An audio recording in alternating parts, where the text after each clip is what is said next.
And we got a 10, 9, 8, 7, 6.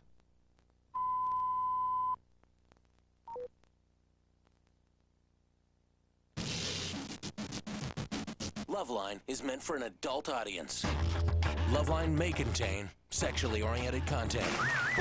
Listener discretion is advised. Adam Carolla, Dr. Drew. I'm not modeling anymore for the two of you. LoveLine. Hey, it is LoveLine. I'm Adam Carolla. That is Dr. Drew. Dr. Drew is a board-certified physician and addiction medicine specialist. Phone number, 1-800-LOVE-191. Fax number, 310-854-4455. Did I give the part about you being a addiction medicine specialist? You got that. All right, tonight, from the Blame Game, Jason Weiner's here. Jason is from the MTV show The Blame Game, you know, the sort of teenage divorce court. We had Jason on the TV show, had a good time with him. Jason also is in a TV movie, King of the World, which I'm guessing is the Muhammad Ali You guess right. story. Yeah, Monday night.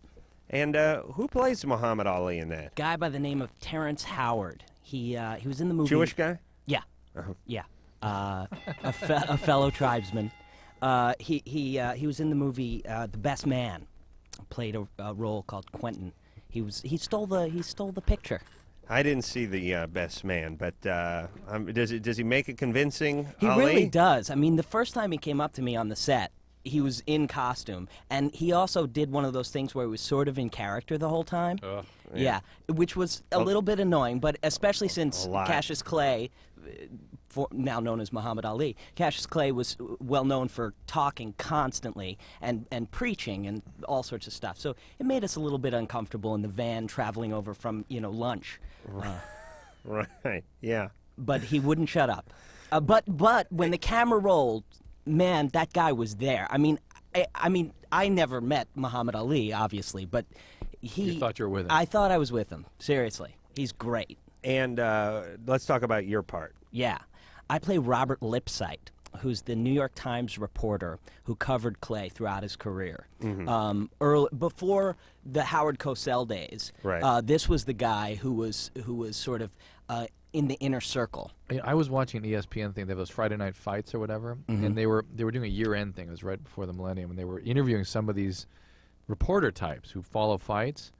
What an unusual, interesting, salty, fat, sort of smoky, little thin tie, white shirt, tie, had a kimbo, just a interesting group of guys, and that's all they thought about was fights. And they would drive up to Arrowhead, where the guy's camp was, and try to get interviews and probably hang out there for a weekend or something like that. I imagine these guys eating like ham sandwiches and stuff, and that's all they could afford, and they didn't think about it. Well, I don't know. It was Jason can tell us, but it seemed it was a different time, and I guess a reporter was your only link to what was going on. And you saw it through his eyes or through his typewriter, and he had to go to wherever it was happening and sort of get the scoop. Yeah, well, it was the early 60s, and there was definitely an establishment, a way you were supposed to write about sports, and this guy, Robert Lipsyte, was this young whippersnapper from the New York Times, and he was actually a feature writer. At the time, the movie focuses on the fight between Liston and Clay. It actually just takes it up to the point where he wins the championship and ends there. The first fight. Yeah, exactly. And so the thing is that nobody thought Clay could win. Nobody liked Clay. He was annoying. He talked too much. He scared America. He frightened everybody. Right. And nobody liked Liston. They thought he was a thug. So basically there was a quote in the paper, 190 million Americans voting for a double knockout. Wow. So this was the only guy that thought Clay had a shot, and he was the only guy that was sort of willing to buck the establishment and talk about some of the Muslim stuff that was going on and Clay's religion. Yeah, well, a lot of people refused to call him Muhammad Ali for a while. Time, yeah. And Liston was like, an ex-felon. He did a little time in the joint. Yeah. He was didn't talk much, was kind of a thug. They thought maybe had some mob connections. Ended up dying in Vegas. through sort of mysterious causes later on in life. No one quite ever got to the bottom of how he died, but there seemed to be a little foul play there. He was going off as a 6 or 8 to 1 favorite against Ali, if you could imagine that, in their first fight. And their first fight, was that the Phantom Punch, or was that something in his eye? That was something in his eye. Yeah, right. First fight, I think, got stopped in the 7th or 8th round. Seventh round, and he didn't come out for the 8th. Didn't come back. Said accused. Now, was it Liston who accused Ali of putting something in his water bucket or something and sting his eye, or was it the other way around? It was. Liston had something on his gloves. They think they put something on his gloves. Liston was getting beat up real bad in the first rounds, and it looked like he was definitely going to lose. And then somewhere in the 5th or 6th round, Ali starts to not be able to see. You can watch the tape and see it. He's squinting, and then he goes crazy in his corner. Now, we actually had Dundee, Angelo Dundee, who's the real trainer who trained him on the set, and he told us the story of Clay going nuts, not being able to see, and he says, I dipped my finger into his eye, and then I put it in my own eye, and man, it burned like hell. A little Burgess Meredith in him. Yeah. Hey, that was back in the day, or just at the end of the time, when you could put a horseshoe in your glove, or wrap some barbed wire around it, or crush some glass. Those are the good. That's when, there was a time when boxing and wrestling sort of crossed paths for a while. Now it's all on the up and up, just ear biting and that kind of stuff. All right, we'll jump in, get some of these phone calls. So, again, that's on the 10th. But let's get back to today. The Man Show is on at 10:30, everybody. Yeah. Oh, it's on right now, I'm told. Why? I don't know. I guess they're running 2 episodes tonight. And, by the way, The Man Show is in some sort of TV guide insert, the official ballot for favorite shows of the year. No. Well, it's along with 180 other shows. CPO Sharky's underneath it, for Christ's sake. Let me see this.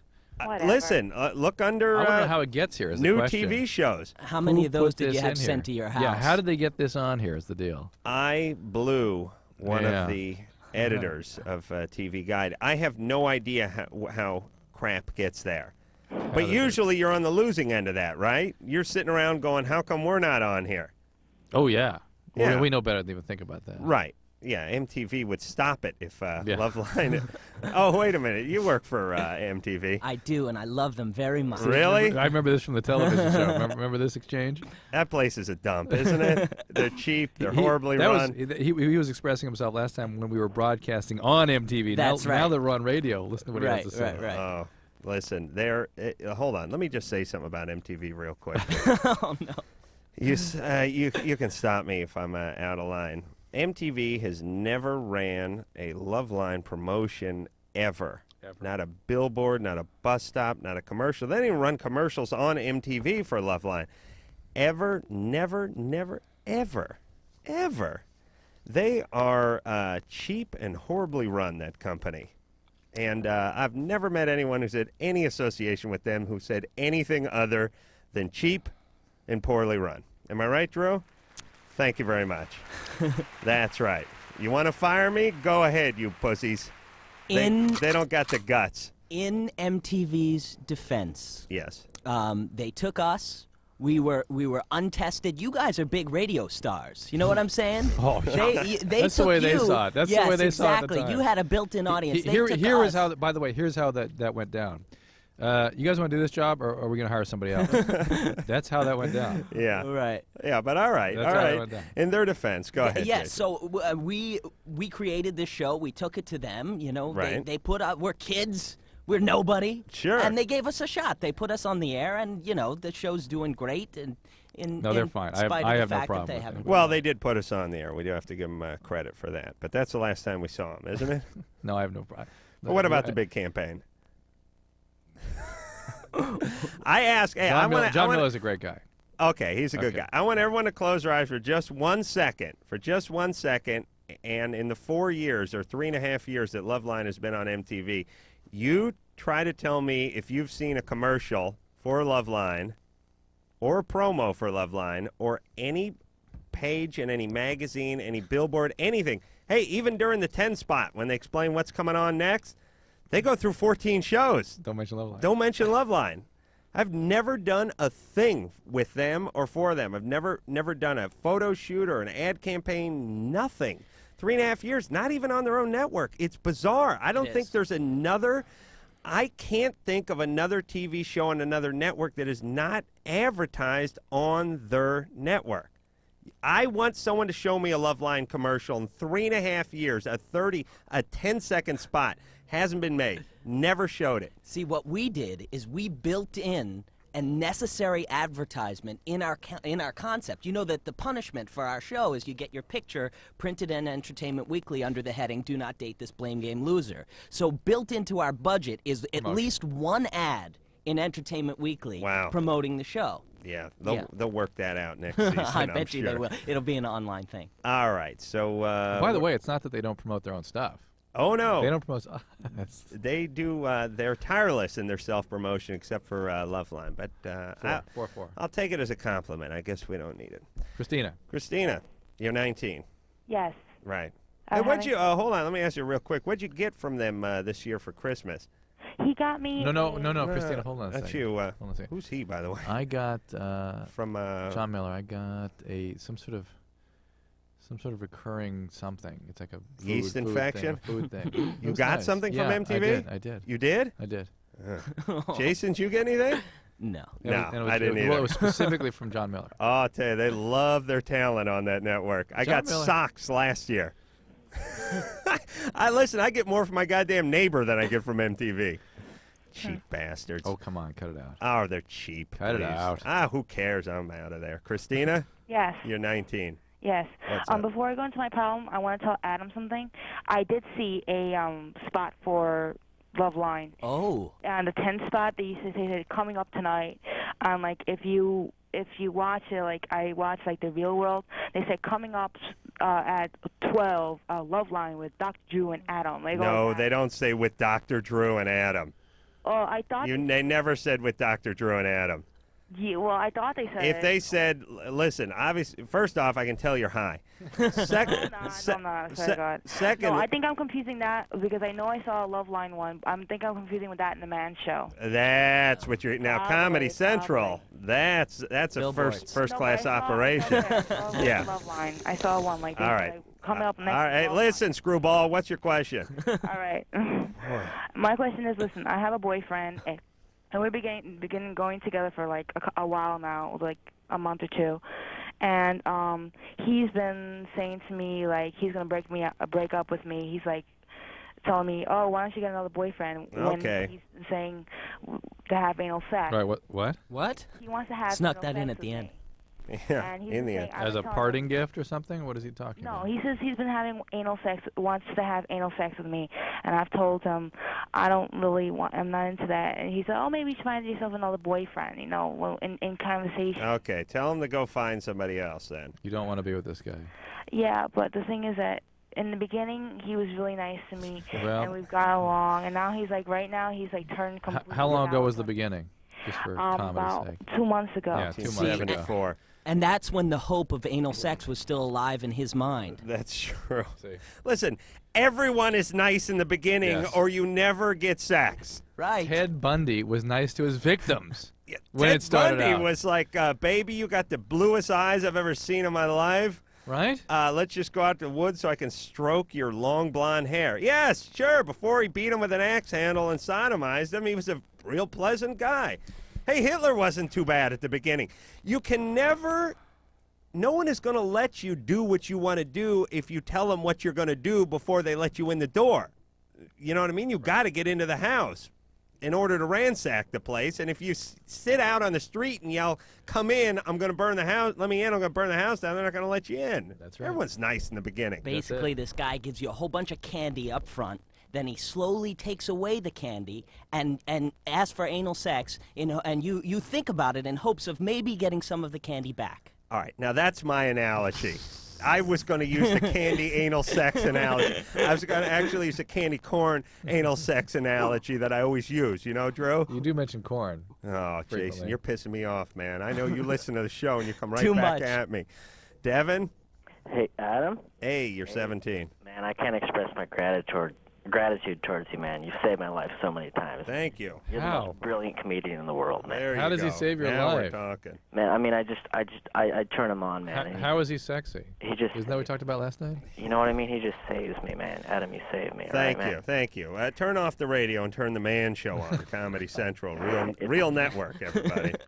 It's cool, man. Anyway, I mean, I stopped smoking marijuana on New Year's Eve, and ever since then, I've just been incredibly depressed. And I was wondering if that is a normal part of marijuana dependency. I mean, is there anything I can do about it? How long? Yes, you should be supervised by a doctor who's used to treating marijuana addiction, because this actually can become very serious. Well, how long did you smoke? Well, I mean, I'm on probation, so I was using for about a month every day before that. But before that, I was using every day. For years. Well, for 2 years, yeah. We have the world's dumbest callers on this show. It's like, how long you been doing heroin? Well, I've been doing it for about the last month, but then before the last month, I did it for 18 years. It's like, so it's 18 years in a month? Yeah, but I got busted a month ago, but then before that, I did it for 14 years. It's like, okay, so let me see if I can figure this out. Do the math. And notice how he says, ever since New Year's. It was 6 days ago. Yeah. Well, yeah. I know, but 5 days ago.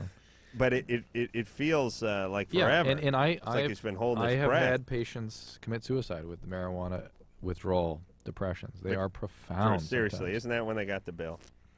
It wasn't that kind of a relationship. I was actually advising an organization where the guy was. But someone told sinking. him how much you were, right? No.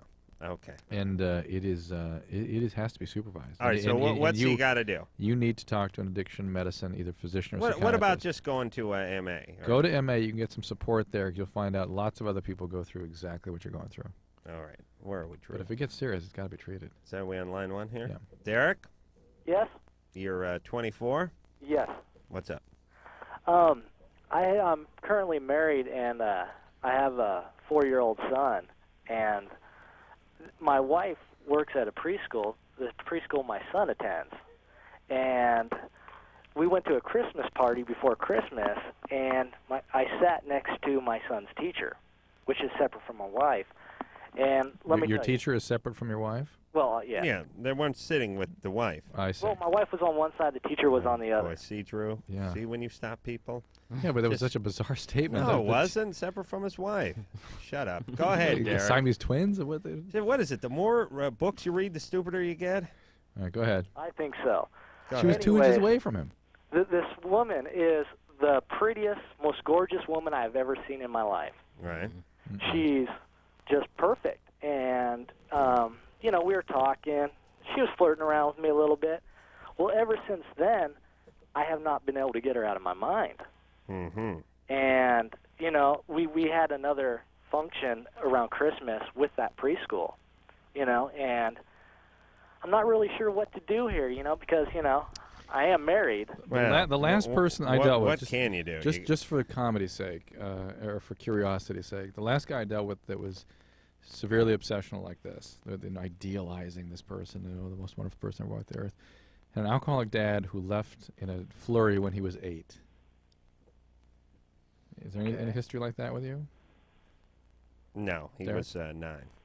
Derek? Derek. Yeah. Okay. Derek, does your dad drink? No. Okay. No. Okay, and he never left the family? No. Still All right. married to my mom. All right. Okay, so she's this is just a very attractive woman. Is she single? Yes, she is. Are you not getting along well with your wife? Well, I work a lot, and my wife works a lot, so I really don't see her too much. When you see each other, do you get along okay? God. I guess so. All right. Why'd you marry your wife? What's that? Why'd you marry your wife? Why? All right. I'm about done with you, Derek. I can't. We get less mileage per syllable in this show than any other goddamn show on the air. We do more talking and less answering than, less being heard.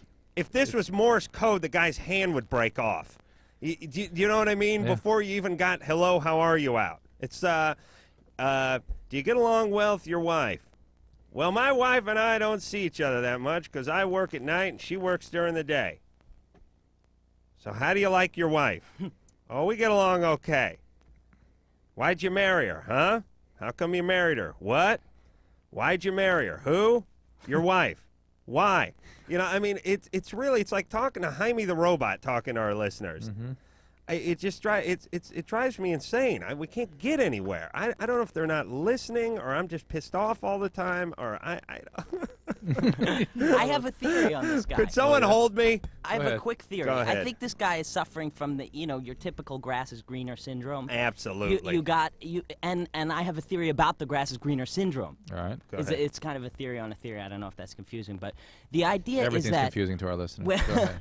When you're in a relationship, right, you always feel like everybody's flirting with you. You feel like you got a real shot. Well, that's the only time they ever do flirt with you, when you're actually not available. Yeah, I think that's in your head. No. They have a meeting. No. Really? No. I'm somewhere in between you two. Women do respond to guys who are spoken for because women are stupid. And it's just like we spoke the other night about, like, diamonds. Women are the only people on earth who want diamonds because somebody has sort of jacked up this, inflated the value of some rock, and now they all want a rock that's bigger than their friend's rock. And, meanwhile, you got to spend 20 grand on it. But I may not have articulated myself as well as I could have. But basically what I'm saying is this.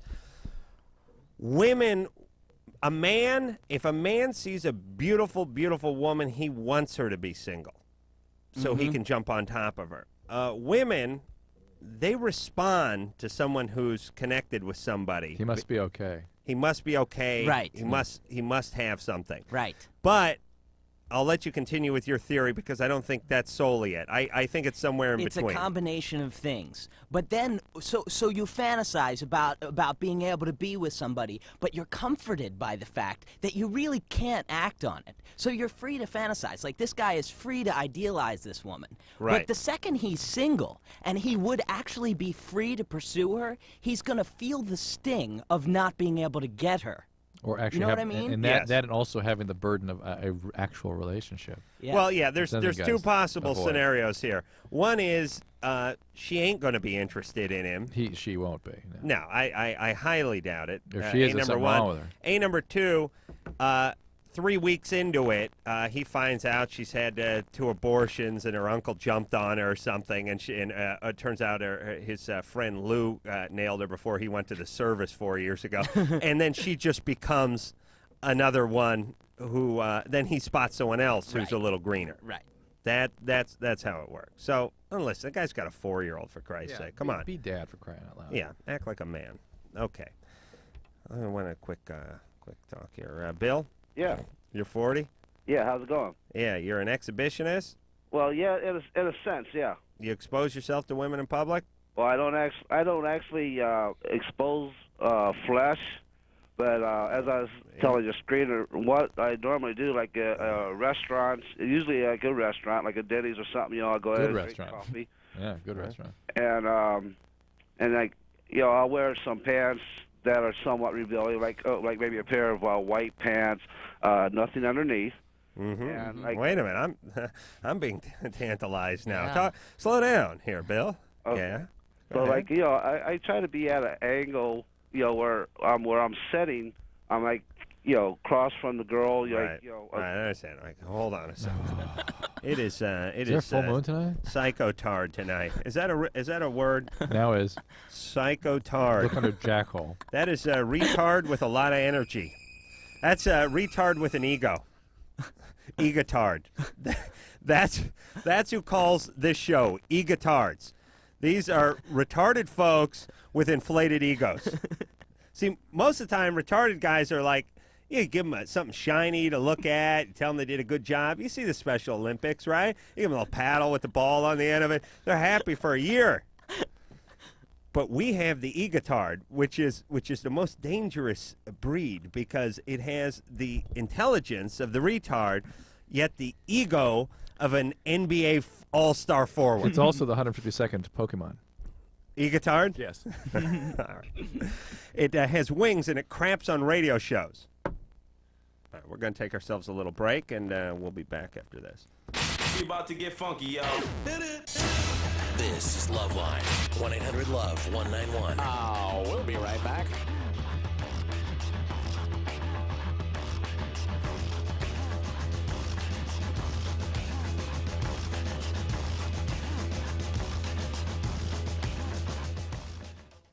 Did you pack underwear? Check. What about socks? Check. Vibrator? Check. It's for my back. Of course it is. While you're listening to the best new music on the net at firstlook.com, enter the Your World Tour sweepstakes. You could win a trip for 2 to New York, London, and Sydney to see 3 concerts of your choice. We'll give you plane tickets, hotel rooms, and spending money. All you have to do is decide what you're going to pack. Enter to win the Your World Tour sweepstakes and listen to the latest music online at firstlook.com. A Chinese philosopher once said, "Do not use a hatchet to remove a fly from a friend's forehead." Interesting quote, but not the most interesting quote you'll hear today. Not if you call Geico Direct for a quote on your car insurance. Got 15 minutes? Call Geico at 1-800-947-AUTO. That's 1-800-947-AUTO. You could cut your car insurance rate by 15% or more without wielding a hatchet. Geico Direct, the sensible alternative. Hi, I'm Serenity, and these are my friends, Missy and Stephanie. You know, a lot of things happen to us every day that we have no control over. But HIV and other sexually transmitted diseases aren't things that just happen to you. You do have a choice. You can choose to use a condom, have safe sex, and take control of your life. Asking for a condom isn't stupid. It's smart. It shows that you care about yourself and your partner.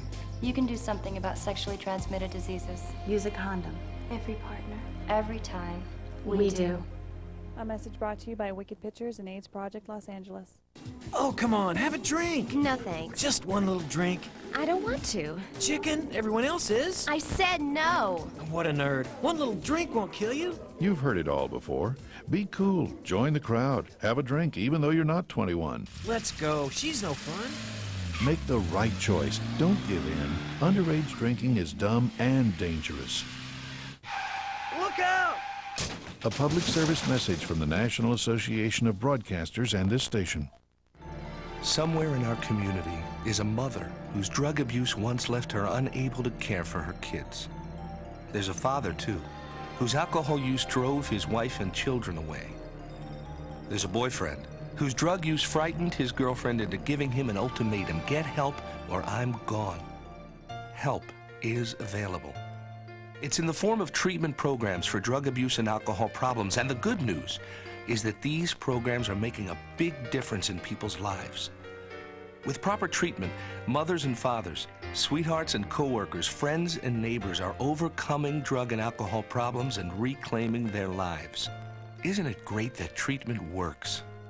To find out about drug and alcohol treatment programs that can help, call 1-800-662-HELP. That's 1-800-662-HELP. There is help, and it works. A public service of this station and the Center for Substance Abuse Treatment. Dad, I don't think our campfire's totally out. Are you kidding me? I know when a campfire's out. Did you drown the fire with water and stir it with a stick? No, it's out. We don't have to.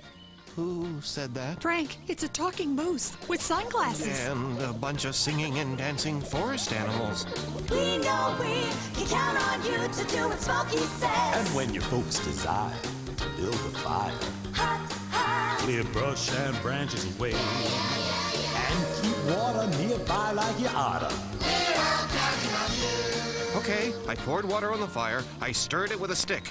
Everybody walked slowly toward the RV. Dad, these are just Smokey's friends. Only you can prevent forest fires. Frank, it's Smokey. Nice hat, Smokey. Want the rest of my peanut butter sandwich? Dad!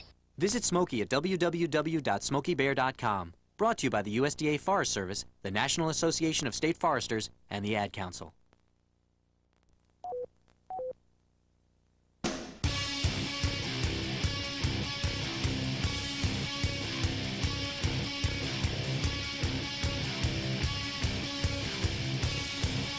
Hey. It's LoveLine. I'm Adam Carolla. That is Dr. Drew over there. Phone number 1-800-LOVE-191. Jason Weiner's here tonight. He is from the Blame Game, Monday through Friday, 5:30 on MTV.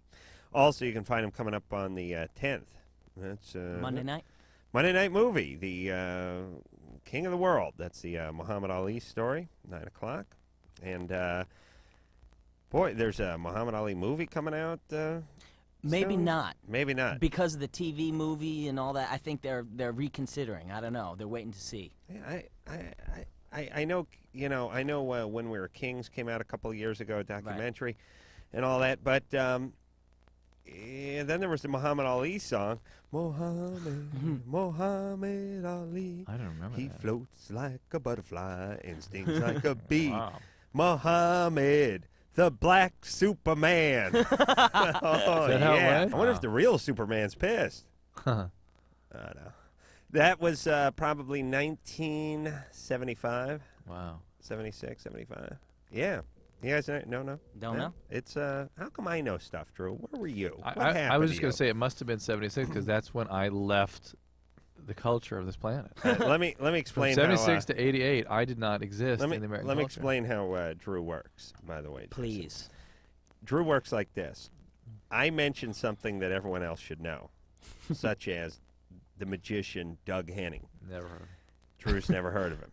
Then I say, sure, you know Doug Henning. He was real hot in 1970, and then fill in the blank. 71, 79, could be 85, whatever it is. Whatever. Then Drew says, whatever a date I say, well, sure. 1970, fill in the blank. 1980, fill in the blank. 1990, fill in the blank. Sure. During that time, I was going through my fill in the blank, and that's why he doesn't know. As if 70 through 85 was my lock myself at home, read the newspaper, and watch TV time. No one else left the house, Drew, please. Still, Strangely, I yet don't- we seem to know who Doug Henning is. I don't know who Doug Henning is. That's my point. That is my point. The world of illusion. How old are you, Jason? Well, I know it from Saturday Night How Live. old are you? I'm in 14. my 20s. You're 23? Uh-huh. Yeah, you know who Doug Henning is. He wasn't born when Doug Henning was doing his thing. That's right. But, oh, okay. Just you sicken me. Get out of the studio. Do the rest of the show from the car. Bill? Yeah. So Bill's 40. Yeah. And, Bill, you're sounding less weird than you were sounding before. Well, you know, I'm trying to hurry. I was trying to hurry because I'm at work actually. Oh, my God. You work? Where do you work? Well, I work. I do night maintenance. Okay, so good. Bill is a guy who is not really an exhibitionist. I mean, he doesn't show flesh, but he will put on some cycling shorts and go into an upscale place like a Denny's, Good maybe an Arby's or Sambo's, and sit down and show the ladies what he has. Right. And, you know, and I basically, you know, I just wait to see what kind of reaction, you know, and a lot of times it's positive, you know. I mean, sometimes I Sure. get girls who might, you know, like if they're wearing a dress, that's usually ones I focus in on. Sure. Right. Yeah. And, you know, usually, you know, sometimes they might show just a little more thigh or Right. or they might put the tongue in cheek, you know, and, you know, make the little motion there. Oh, you mean like the oral sex motion? Yeah. No way. Yeah, I mean, you spot a guy who's, I'll tell you, there's nothing turns the ladies on more than incredibly tight slacks. Mm-hmm. Really clingy, tight, white slacks with no underpants on, you know, where they can really see the outline of your penis through the pants. Oh, yeah. And when they spot that from across the restaurant, I don't care if they're out with their fiance. They're going to give you a look. And then they're going to give you the oral sex motion where they put the fist up to the hand and they take the tongue and Sounds like cheek. this guy is Well, just they an ain't that obvious advanced with their hand flirter. and everything, but you see them, you know, like they might lick their lips, or like I said, they just might make the Right. motion. And Right. like I said, you know, let me translate all this. They're staring at a pile of pancakes trying to eat. They reach for the maple syrup, and Bill takes that as a very Or strong message. She takes a big bite of pancake, there's pancake in the cheek. She's chewing. That's right. I don't think you're giving Bill enough credit. probably I mean, not. this guy is smooth. Bill, what kind of wheels do you have? What kind of car do you drive? Because I know the ladies like that. well, it's okay. Let's just say it's not a Cadillac, but it's No, what kind of car is it? it's a Dynasty, What dynasty? '91 Dynasty. Nice. Oh my Luxury. God. Yeah, that's nice. And with the blue velour interior? Yeah. Nice. You got it in How did one. you know that? All in one. Is the interior blue velour? Yeah, it is. Thank you. Oh. Okay. All right, you're a genius. Yeah. Yeah. But How many options for interiors are there? But How many are blue velour? I've never heard of blue velour. That's right. I'm a genius. Do you hear me? Blue velour was only available between 1976 and 1988. When you were doing your was residency. the That's right. All right. Hey, Bill. Right. Yeah, you're scaring me. So I don't know what your question is. What is it? Well, basically, like I said, since I'm not actually showing any flesh, can I actually get busted? No. For indecent exposure. Or no, anything but like you that? could be, you could be asked to leave establishment for harassing behavior. No, I got to tell you, my only worry, if I was a guy like Bill, was that I get enough women heated up to such a degree that I'm pounced on in the parking lot. Right. Bras flying, hair pulling.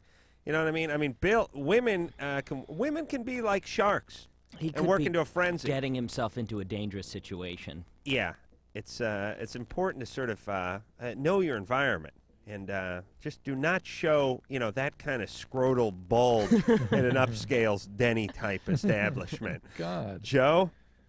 Yeah. I love to. Boy, it's fascinating to me, like what goes on in people's minds as opposed to what really goes on in life and society, isn't there? Yeah. And I guess isn't that if you really think about it, isn't that the definition of sanity? Everybody has a little their own thing, Yes. a little their own ass going on Yes. in their own head, little their own drama, little their own mantra, whatever's going Their on own- in their their own own play, head. their own play. And most people, they're 5, 8, 10% off of what really is going on out there. But when you're insane, you're 90% off. Yeah. Most of our listeners are in the 60s. Yeah. The more connected to reality, the I'd more say. sane. This guy was in like the mid-high 80s in terms out of of reality. what was going on in Yeah. his head as opposed to what was Yeah. going on. The ladies looking across, licking their lips, showing a little leg. Oh, my God. Shouldn't we just say quit it? Yes. Yeah. Oh, yes. Oh, Yeah, For the thank record, you. I don't think we really said it. You're right. You're absolutely right. And you keep this up, Jason's going to get your picture in the Entertainment Weekly. That's right. Joe? Yeah. You're 29. Yeah. I met this girl in a college class, and she's from Germany. And we were working together in kind of a group project thing, and we kind of started hitting it off. But one of the things I noticed as I saw her right before the break was she has like really hairy armpits. Yikes. And so I'm just kind of wondering, if I hit it up with this chick, how can I ask her to, shave that? Get it out of there. And you got to do the math. If she's got hairy armpits, she's probably Got it everywhere. wearing like 3 Merkins downstairs. Well, I saw her in shorts once, and her legs were not hairy. So. Well, I think you could go subtly positive. You know what I mean? You're like, oh, I really, I like touching you here. I wish it was smooth. I don't know. That sounded really was disgusting. lame. Yeah. Really I awful. think you have to be really explicit if it's somebody you're involved with. Not right away, but eventually. Yeah, but you have to say, hey, no, and this is just not something in my culture. She's from Germany? Yeah. It's just something that troubles me. It bothers me. That's all. Yeah. So is she like Earth Mama, or is that just a No, pure not at all. cultural thing? No, I must Yeah. just be her thing. I don't know. You know what? It seems like it might be a foreign thing, a European thing. Yeah, I think it is. But she's out here now, and she's staying out here. I assume so. All right. Well, listen. Just begin dating her. See if you get to the point where you have to bring it up. Okay? I couldn't do it. Joe, Really? are you That's that big a deal that for you? To me, I have kind of an armpit thing, believe it or not. If Yeah. I can come clean about that right here. What do you do believe with it, yeah. armpits? Oh, Well, my you God. know, kiss, Mount? mount, Oh, sure, the whole please. deal. Oh, my Soil, God. the whole thing. Whatever you can do to other parts. I think it's a very erotic area. Do you? Yeah. And I don't mind the hairy armpit as a political statement. I've got nothing against it. It's just not Right.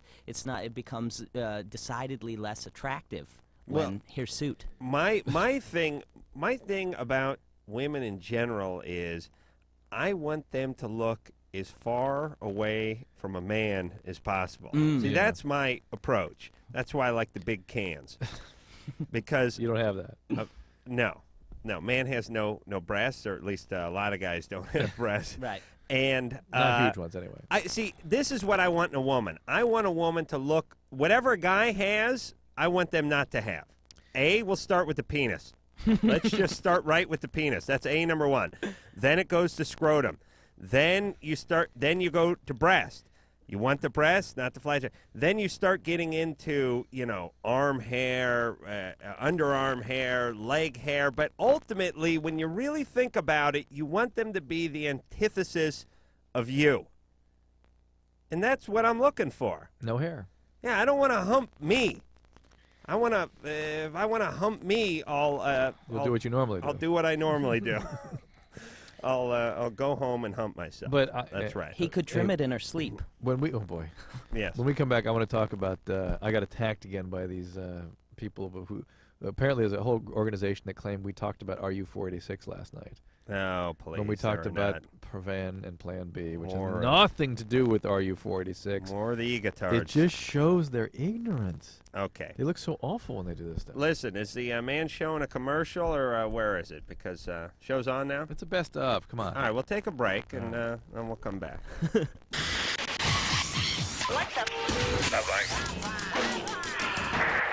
LoveLine will be right back.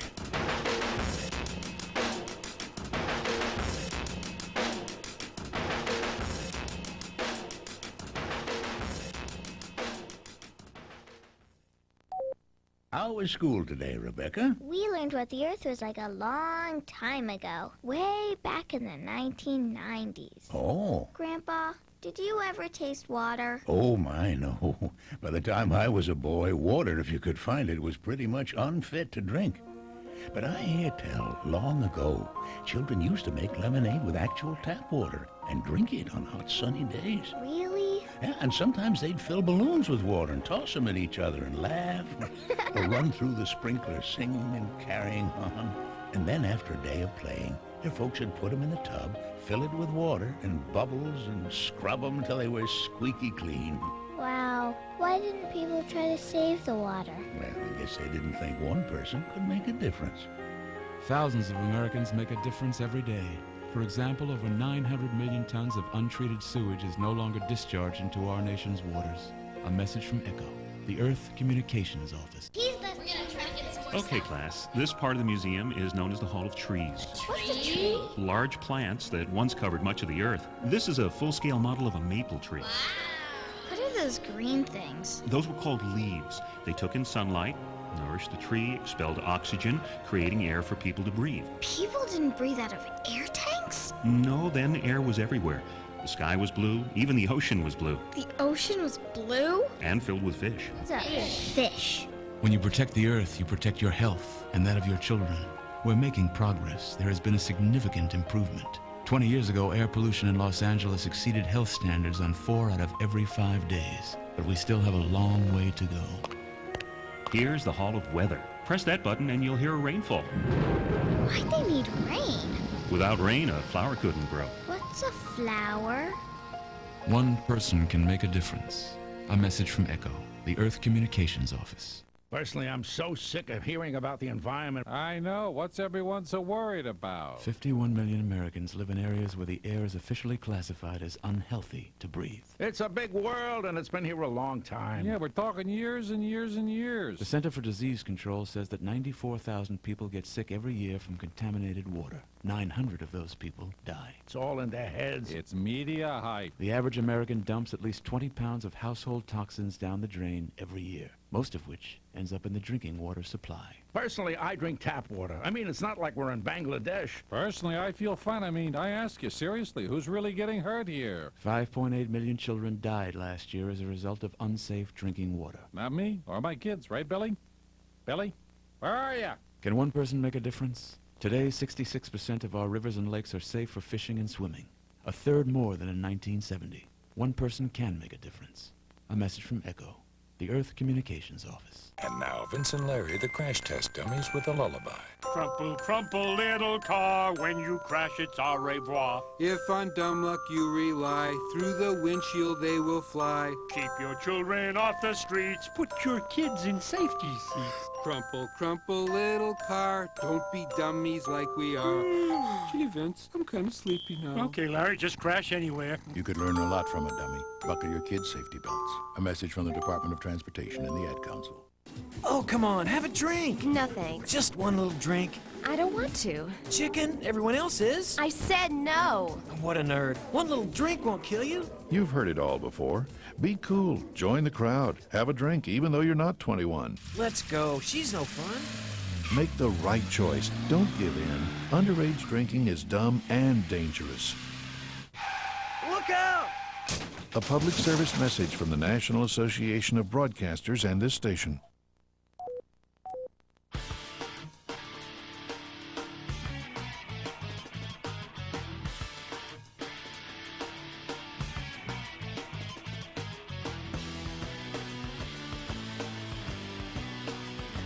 Please. Hello. Forgot about that, Drew. All right. What the hell's going on here? Yes, it is LoveLine. I'm Adam Carolla. That is Dr. Drew. Phone number 1-800-LOVE-191. I'm holding, by the way, Jason Miner's here, Weiner, sorry, from The Blame Game, 5:30 on, what is that? MTV. Yeah. Monday through Friday. Also, King of the World, which is the Muhammad Ali story, which will be the Monday night movie on ABC, 9 o'clock. And let's not forget those official ballots for the TV Guide. Was there a write-in spot? They can write in LoveLine. How about that? No, don't bother with that nonsense. But the Man Show you want to check off is in the favored new series category. By the way, there's some movies called, there's some series. One called Farscape. Yeah, never heard of it. What is that? Sci-Fi Channel, sounds like. Oh, really? I'm just guessing. It's funny. I was standing in a office with Stone and Stanley, the LoveLine and Man Show producers, and these guys, they read the tabloids. The trade papers probably tabloids too. Actually, they masturbate to the tabloids, but they read the trades. And Daniel, the Man Show producer, and a bunch of other TV people, and I said Farscape, and nobody in the room could come up with it. And I thought, well, if none of these people can come up with it, and I don't know what the hell it is, how the hell did it get on here? How does that work? Well, anyway. MTV's probably How'd the Man Show get there? Please, I beg your pardon. Please. It's the runaway hit of the new season. Of course, Shasta McNasty's on here as well. WWF SmackDown. Roswell judging Amy. A bunch of other duds. So again, the Man Show's what you check off when you get that ballot. Josh? Yeah. You're 18? Yeah. What's on? What's up? What's going on, guys? Hey. Me and my friends were wondering, we've all tried to find the G-spot, Mm-hmm. on all our girlfriends. Drew, stop with the coloring. Yeah? And, we've read in books that, it doesn't exist, and in other books it says it does. We just all really want to know if it really exists at all. All right, everything I ever hear about the G-spot and the way to get to it is you go in the vagina and you go up. Yeah, it's basically on the upper wall. It's the backside of the clitoris, basically. Yeah. Same. Yeah, same material. but inside. Yeah, but right. behind. It's the root. Yeah. Of all evil. The root. That's the right. other side of the looking glass. Some women That's right. have a great deal of sensitivity there, and some people have very little. I've not met too many of those gals. Yeah. Although I haven't met many gals, just period. But that whole listen, here's the deal with the with this G-spot nonsense. You do a good job on the clitoris, and you're home free. Yeah, that's what you don't I have to worry about the G-spot. You understand? Huh? And let me tell you something, Josh. Yeah. All women want is oral sex and jewelry. Yeah. Believe me, dude. And both sometimes. Yeah, and they don't want to give it back though. Well, some will, but you got to really give a lot of jewelry with the jewelry oral or sex. the oral sex, which don't they want to give back? Listen, Josh. Yeah. Let me give you a tip because you're young and your tongue is low mileage, but I'm gonna save you a lot of time. Perform the oral sex and don't go too crazy on them. Take it nice and slow. Nice and slow. Nice and slow and rhythmic. Cool. Be methodical. Okay. Like you're washing a van. Don't miss any part. All right? Okay. Josh, All right. did you ever see the movie Waterworld? Yeah, dude, yeah. Yeah, so the G-spot, I think, is a little bit like dry land in Waterworld. That's right. Everybody says it doesn't exist, but one day you'll find it. Yeah, that's right. That's right. It wasn't such a bad movie. Everyone makes fun of it. It wasn't that bad. I was all right with that. It was kind of fun. I think it was per what was spent was the issue. Yeah, it was like, $30 million worth of entertainment for a $145 million movie or whatever the hell it was. But I don't go into it. For me, as long as the $145 million, they don't prorate the cost of the ticket. Right. If I'm probably not using the term they right. don't But the point is, right. yeah, I don't pay $63 just because the movie was $145 million. They don't pass on the cost to the consumer. Yeah, if you're stupid enough to spend $145 million on a movie and you're still going to charge me $7, right? And I'm stupid enough to want to spend my $7 on the Blair Witch Project, which was $15,000. You know what I'm saying? Yeah. That's why I go the expensive one. To me, it's not about entertainment; it's about value. That's right. I mean, anyone can be entertained, but what about value? Victoria? Yes. You're 19 years old. Yes. Seriously, if your ticket had to do with a percentage of the movie cost, it'd be a problem. What the hell would that be? Like Blair Witch, as opposed to cents. Is You it would pay. Titanic? Right, as opposed to Titanic. Yeah. Right. Victoria? Yes. You're 19. What's up? Yeah, okay. First of all, I want to say happy holidays and happy New Year's to everybody. Thanks. And Adam, I goodness, think somebody you're a very finally said handsome man. Who, me? Yeah. Yes. Adam? Thank you. Thank You're you. welcome. Okay, my question is, okay, I'm bisexual, but my boyfriend, he knows it, but he's never seen me be involved with a girl. And about Tuesday of last week, he had come home from work early, and me and my girlfriend were together. And he walked into the bedroom, and it was weird because everybody just, stopped. Everybody's just looking at each other. Our mouths were, on the floor. We were just and it was just, nobody said a word. And then all of a sudden, he just, takes off his clothes, jumps in, and we have this, big, huge threesome. And is this a Penthouse Forum? Right. You're a sophomore at a Midwest college? No. No. Hey, did he knew this girl, obviously? No. No, he never saw her before? No, never. Wow.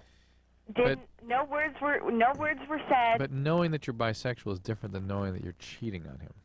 Well, no, it's not that. I'm kind of torn because I told him that sometime in the future I would want to have a threesome with a girl, and he said that's fine.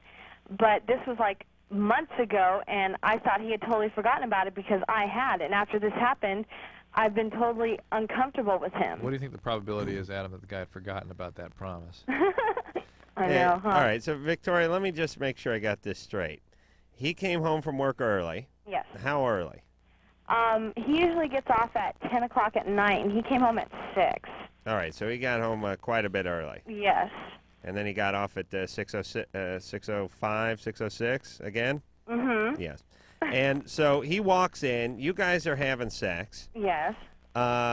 By the way, the only people I've ever seen having sex, sort of stumbled across, was my dad, when I was 11 or something. Where? I saw his hairy ass. Yeah, the door was cracked open. I was heading down the hall. I mean, yeah. Yeah. I didn't want to join in, but what are you going to do? Hey, there's Does your stepmom certain know? protocol. I didn't see anything. It was just I heard some noise. I've never heard you talk about this before. Does your stepmom know about this? She does now. Yeah, I send her card every year, you idiot. No, I didn't see anything. It was just, the door was cracked open. I heard noises, But the point is it wasn't my hot, 18-year-old girlfriend with her bisexual friend that was getting it on. Yeah. And the door was Dad's hairy closed on ass. top of it. All right, so he walks in, right? Yes. Takes his clothes off, has sex with both of you? Well, no, for about 2 minutes, he just stood there in the doorway. Yeah. Then he gets naked. Yes. Okay. Then what happened? On the bed, and we just everybody just started having fun. Did he have sex with your friend? Yes. He did. Yes. He had intercourse with her. And that bothers her now. See? Intercourse, but not really intercourse. Right. Not in her vagina. Right, but. And that's another thing I'm uncomfortable with because I But won't what? let him. But wait a minute. What did he get? Oral sex? No, he got anal sex. Okay, hold From on. her. Hold on, I got to masturbate. Hold on a second. That's it. I was thinking about it, 5 minutes ago, but now it's a done deal. We gotta we got it's a long break, right, Anderson? Yeah. All right, I'm going to go out to the car. Okay, bye. Good night. That's why I got the windows tinted.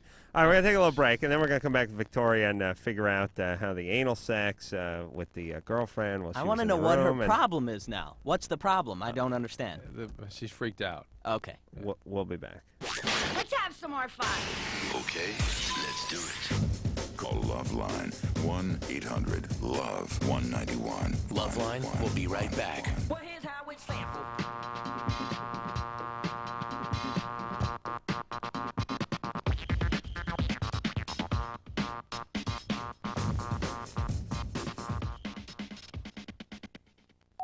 These are the sounds of today's kids.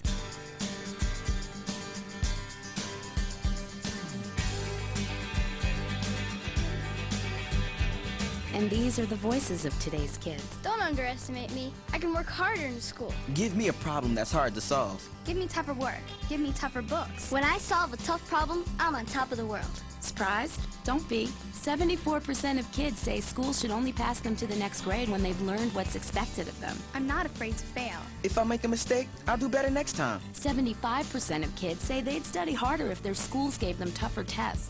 The fact is, almost all kids want to be challenged in school. So listen to the voices of kids today. Challenge me. Challenge me. Challenge me. Do your part. Support higher academic achievement in your state and challenge our schools to challenge our kids. For a free booklet, call 1-800-38-BE-SMART. A message from the Ad Council and the Education Excellence Partnership. Taking all that work home? No, this is my own stuff. I've got a date with a financial planner. You're only 25. Why are you planning for retirement already? Hey, I want to be able to choose when I retire and know that I'll be financially secure when I do. I've heard lots of people call themselves financial planners, but aren't they really trying to get you to invest in their favorite fund? Like they're selling size 20 shoes so everyone gets a hello Bigfoot. Half this stuff is my bank statements, company insurance policies, tax returns. The planner's going to know a lot about me before recommending anything. The rest is background information I've collected on her and 2 other planners.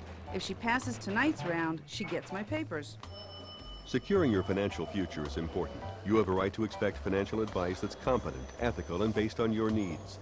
To verify that a planner is certified, call toll-free 888-CFP-MARK. A public service of the Certified Financial Planner Board of Standards. Hey, driving fans! It may have happened to you. You may have heard the roar of the rumble strips, the blast of car and truck horns, and the heart-pounding fear of a near miss. Avoid all the dangerous crash action that comes with falling asleep at the wheel. Experience the amazing power nap. You've never seen power like this before. The Power Nap. Find out what the professional drivers have been doing for years. The Power Nap gives you the energy you need for the road ahead, and it's free. Whether you're driving to the shore with your family, to another city to meet a client, to school across the state, or anywhere there's action. The Power Nap is your ticket to revitalization. Experience the Power Nap at a rest stop near you. Just pull in, find a safe, well-lighted spot to park, turn off the key, and close your eyes. In just 20 to 30 minutes, you'll have the energy you need to drive safely for miles. So don't push it, park it, and feel the power of the Power Nap. A wake-up call to all drivers from the U.S. Department of Transportation and the American Trucking Association.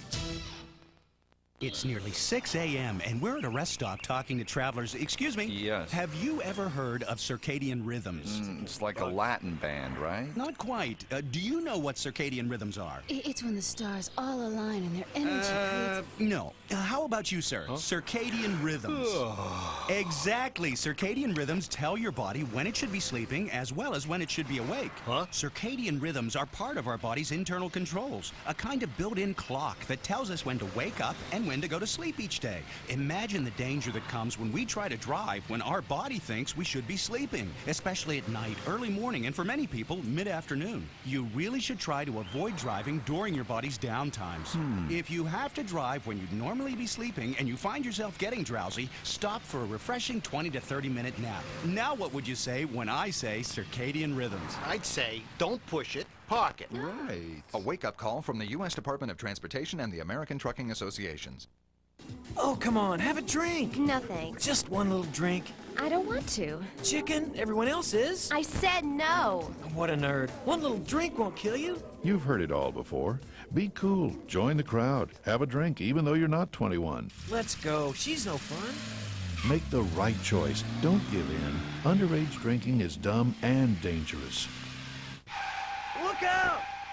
A public service message from the National Association of Broadcasters and this station. This is Joe Namath, Brian. Great to hear your voice. I hear you're a great football fan. Yeah. You know what it's like to feel the power. The NFL power to me, being at a game, watching the teams, I feel the power for sure. Yeah, man, it's electric. It is electric. There's nothing like it in the world. On behalf of football and just thanking you personally for being a fan. Well, and thank you for giving us all those great years, Joe. It's been a great NFL season, and on behalf of the NFL and all 31 clubs, we would like to thank you for supporting your favorite team this year. See you again next season.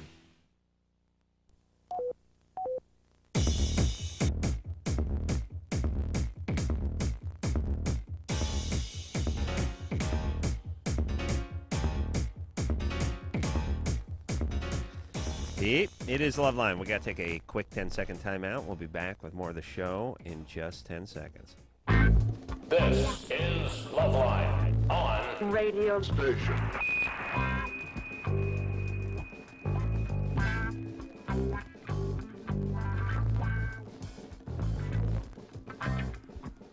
It is LoveLine. I'm Adam Carolla. He is Dr. Drew. Phone number 1-800-LOVE-191. Jason Weiner's here from the Blame Game, Monday through Friday, 5:30 on MTV, and also coming up this Monday, the 9 o'clock ABC movie of the week. Yeah.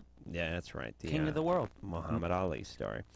All right, so when we left off, we were speaking to Victoria. She's 19. Her fiance came home early from work, caught her with another gal, getting it on. He never met this other gal. Stood at the door, dumbfounded for a beat or two. Looked down at the penis. Penis looked up at him. The scrotum shrugged, and they dove in.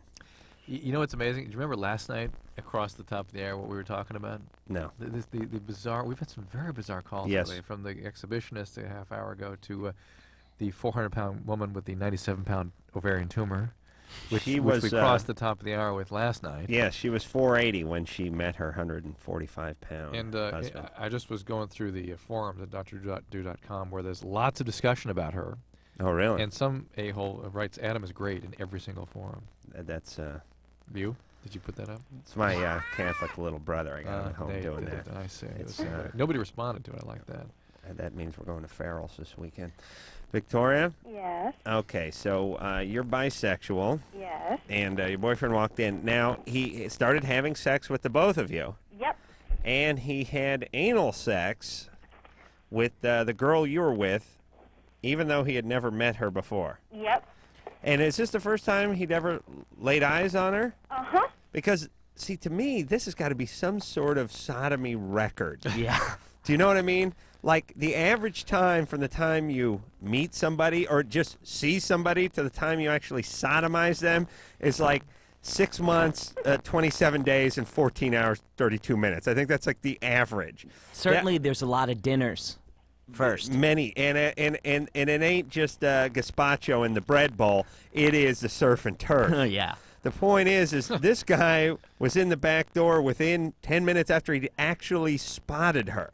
Did they even exchange a sentence? Was there any verbal communication whatsoever? What, you guys? Where are you going, guys? I'm fascinated by this. This situation is so sick. Who did he start in on first? What? Drew. Shut Drew's mic. Oh. Had enough of him. And keep it off for tomorrow night, too. Hey, Victoria? Yeah. So he came in. Is that her? No, that's my mother. Oh. God. Oh, my God. Oh, this is so wrong. What? God, is Grandma living there, too? Grandma, no, actually, it's just me and my mom. Okay. Is your mom hip to this? No. Okay. She didn't hear what you were saying? No, she didn't. Okay, let's get back. She didn't. Mom. Oh, hello? Oh, boy. No, that was her friend. That was her friend goofing off. I don't think it was her mom. 2 nights ago, or was it last week? Last week, I was like a 17-year-old girl called them. You know, see, what happens on this show is, especially with some of the affiliates, if they're calling into the show live and there's a 2 or 3 hour time difference, it's, 2 in the morning when they're Right, calling sure. in. And they're 17, so they're always like, yeah, you know, my boyfriend, you know. So they're in the room, obviously, with the quilt pulled over their head while their Right. parents are sleeping down the hall. So last week, girl calls in. She goes, she's in her room. She's, you know, lights off. She's got the comforter pulled up. And she goes, the other night, I was giving my boyfriend a rim job. Oh, good night. Good night. You too. I love you. I love you. Yes, I flossed. Night. Shut the door. Oh, Night. Grandma. Night, Grandma. It's like, oh my God. Can you imagine that? I made Anderson replay that tape for me the next night because it was so amazing. Yeah. You don't. You have that? No, Anderson doesn't have that. No. That'd be good radio. No. All right, let's keep moving ahead here, Drew. All right. Drew, stop preoccupying All with right, here we yourself go. and your own website and start picking some calls. Stanley, Hey. you're 17. Yeah, I just wanted to say first All right, off, I Drew, love stop you with the guys. marking. Stop with the marking. You can hear it on the radio. We say that every night, and every night you do it. Stanley, go ahead. Yeah, you guys are hilarious. I love listening to your show. Thanks. And then the reason I called you is actually I'm kind of scared out of my mind right now. All right. My girlfriend is on the pill, and we try to use condoms almost every time, but we've slipped a few times, you know, just on accident. We figured it'd be okay. Because she's on the pill, right? Yeah, we figured having that backup it would probably be okay. Wait a minute. Wait, I'm already confused. She's on the pill, but he uses a condom to play it safe anyway. Okay, so that I mean makes it 100% on top of 100%. Right. Impossible to get pregnant. Okay, but once in a while they don't use the condom. All right. Okay. And then one of the side effects, you know, she has a really regular period, like she can pretty much mark the day it starts. Mm-hmm. Well, this time around, she was a day late, and now she's got a flow that is like, I guess she said it's like if the old one was Niagara Falls, then this is like a raindrop. Oh well. Right. And when she took out the tampon, it was like not the right color. She said it was like black instead of red. And had a fingernail in it. I don't know about that. Oh, okay. Teeth and hair, remember? Right. But she's just like panicking. And it was black. Well, now black would be dried blood, wouldn't it? That's right. It's a small flow. Could it just be like having a really light flow? Relax. If anything, be worried about your girlfriend. Maybe there's something. I mean, it doesn't sound like she's pregnant, I'm but maybe thinking she's. I can't. I called in sick to work, and I'm going to drag her to the doctor on Friday. For what? Just to see if she's okay. Because I mean, if it's off, it could be off, couldn't she? What could be off? Well, it shouldn't be black. It should be red, right? No, many women have very dark. It will be very dark when they take their tampon off. She's having a light flow. Right. She'll leave it in longer because it's light. It will turn dark while it's in there a longer period of time. Right. All right. So, God bless Stanley for being so concerned. Yeah. I saw the Valtrex kickboxing commercial today. Oh, no kidding. Yeah. That's my funny. favorite ad.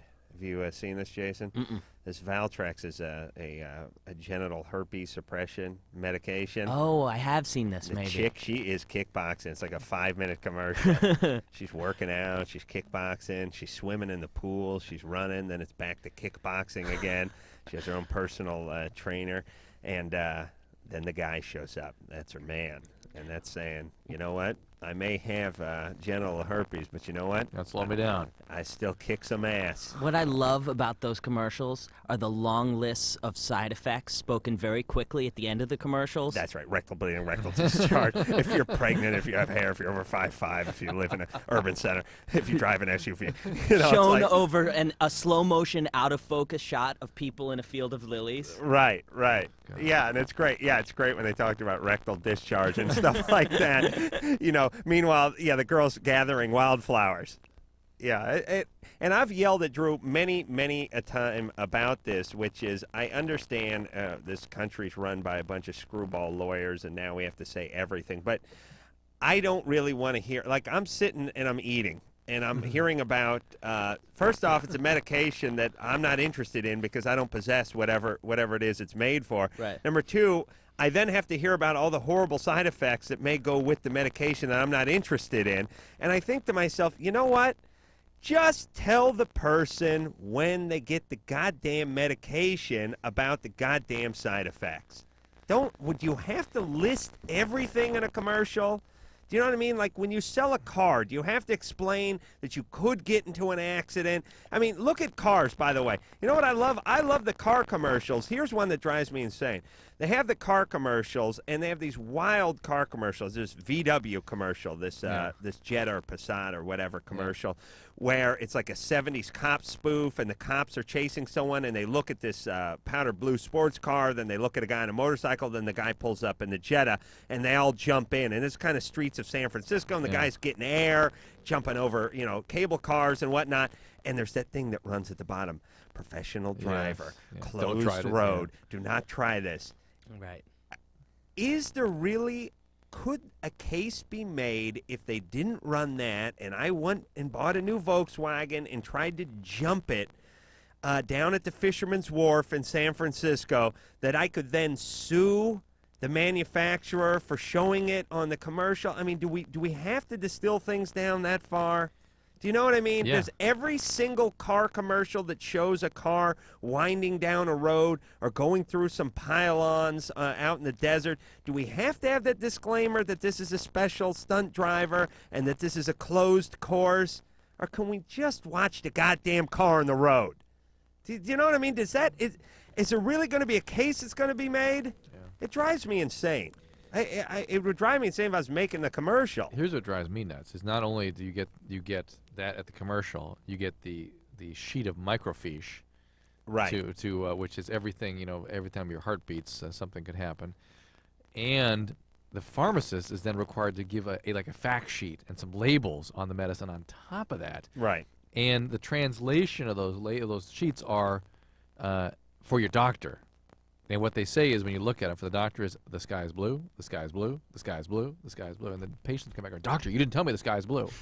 Right. Okay. Listen, yes, if you're going to print so small that it can't be read without an electron microscope, then what use is the print? On the back of the ad, the magazine ad for the Valtrex, is the list where they take the script from Barry Lyndon and they distill it down to the backside of one Time magazine page. You guys like my Barry Lyndon reference? That was nice. Thank you. I was alive for that. That's right. It's a 4-hour movie. Thank you very much. But Drew was actually out of the house when that movie was in the theater. I managed to see. Think about my choices back then. Managed to see Barry Lyndon. Ben? Yeah. You're 16. Yeah. New Year's Eve. Yeah. Me and my friends went out and we were partying pretty good, and we picked up these girls. And we went to a party, we did some drinking, and then we came back to my house where we have a hot tub. And we didn't really know these girls too well, and we got in, and I was wondering if I could, get any STDs from just from swimming in the same water with people you don't know. Yeah. No. No? No. There's no sexual contact, but we were all naked. No. Hey, why wasn't there any sexual contact, man? I mean, talk about not being able to close a deal. You got a bunch of chicks drunk and naked in a hot tub on New Year's Eve. You don't grab any crotch? Loser. Oh, well, yeah. You did? No. Yeah, but, no. You didn't? No. Hey, Ben?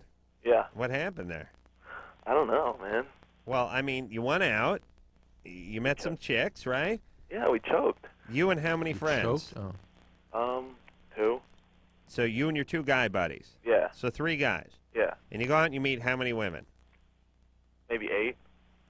Maybe 8? Yeah. You couldn't get a clear tally of them? Yeah. Seriously, how many women did you get back to that hot tub? 3. 3. Okay, so you met maybe 8. Yeah. And we brought 3 back. But you brought 3 back. Yeah. It's like a fishing story. E-guitar. Yeah. And you got 3 into the hot tub. Yeah. So there's 3 of you and 3 of them. Yeah. And what are they wearing? Nothing. They're naked. Yeah. And you guys are all in the hot tub. Yeah. And you sit around. If you get naked at a party. What's that? What was that? And you didn't even put like your big toe in anyone? Nope. No. And you're in the hot tub and everyone's naked and everyone's drunk, right? Right. And then what? I don't know. We stay in there till like 3 in the morning. Right. Just talking. Yeah. And what about your 2 buddies? None of them were closers either? I don't know. Chris, my friend started getting sick, so. Sick? Yeah. These guys are all class. Hey, this is actually similar to what happened to me on New Year's Eve. Really? Yeah. The actual moment of the countdown, You started I threw up, vomiting? yeah. You've just been drinking all night? Well, I had the flu, so I hadn't drank a drop of alcohol for 4 weeks at least. Wow, that'd be a personal best for me. So I'm with a bunch of friends. We're making a big dinner. I started drinking wine. It was New Year's Eve. Big deal. Then we're toasting during dinner, and by then I'm just totally sloshed. About 5 of midnight, the spins hit. About as the countdown was happening at number 5, I was curled over the toilet. Wow. By 12:06, I was passed out. Real in the bathroom? You make it into the bed, or we at someone else's house? I made it to the bed. Well, I threw up once during the countdown and once during Old Lang Syne. Oh, that's nice. Yeah. And no one can figure out the Old Lang Syne thing, by the way. The words? Yeah. No, I have no idea what that is. Nobody knows. And what does that mean? No one knows. And is it Old Lang Syne? Yes. And what kind of word is that? Should old acquaintance be forgot? And all the saints come home? They come marching in. And all the Lang it's Syne. it's like an old English word. Yeah. All right, let's find out what Old Lang Syne means. Yeah, this is actually, I think that's... Maybe Old Lang Syne, maybe Lang Syne's a guy's name. It's Ald, it's A-L-D? Yeah, it's like old English. Oh, but does Ald mean old? I think so. So Lang Syne mean like the old Lang Syne place, like it's a farm somewhere. Yeah. Old Man Lang Syne. That's right. All right. Well, we've come to an answer. Matt? Yeah. You're 22. Yeah. What's up? My question is for Dr. Drew. Hang on one second, Matt. I think our age is finally getting to us because it seems to me, Adam, we had this discussion last New Year's Eve. Are you asking me? And I think we got a response and said, "Oh, okay." And here we are 1 year later going. I really don't remember that. I think so. See, that's why you got to smoke pot, because every day is a new day. It's fresh. I tell high school football stories I swore I've never shared with anyone before. It's great. This seems very familiar to me. I don't know. In fact, I watched an episode of LoveLine tonight that we filmed like about 3 weeks ago. Mm-hmm. Couldn't remember a thing. A thing. Yeah, it probably means you didn't get paid for it either. Don't say anything. MTV finds out you don't get paid. You only get paid for the ones you remember. All right. If anyone knows what Old Lang Syne means, they should call us too. Matt? Yeah. Go ahead. Matt. I'm with you. What's up? Okay, my question is, whenever I get an erection, it gets so hard, like there's so much pressure that it's painful. Every time?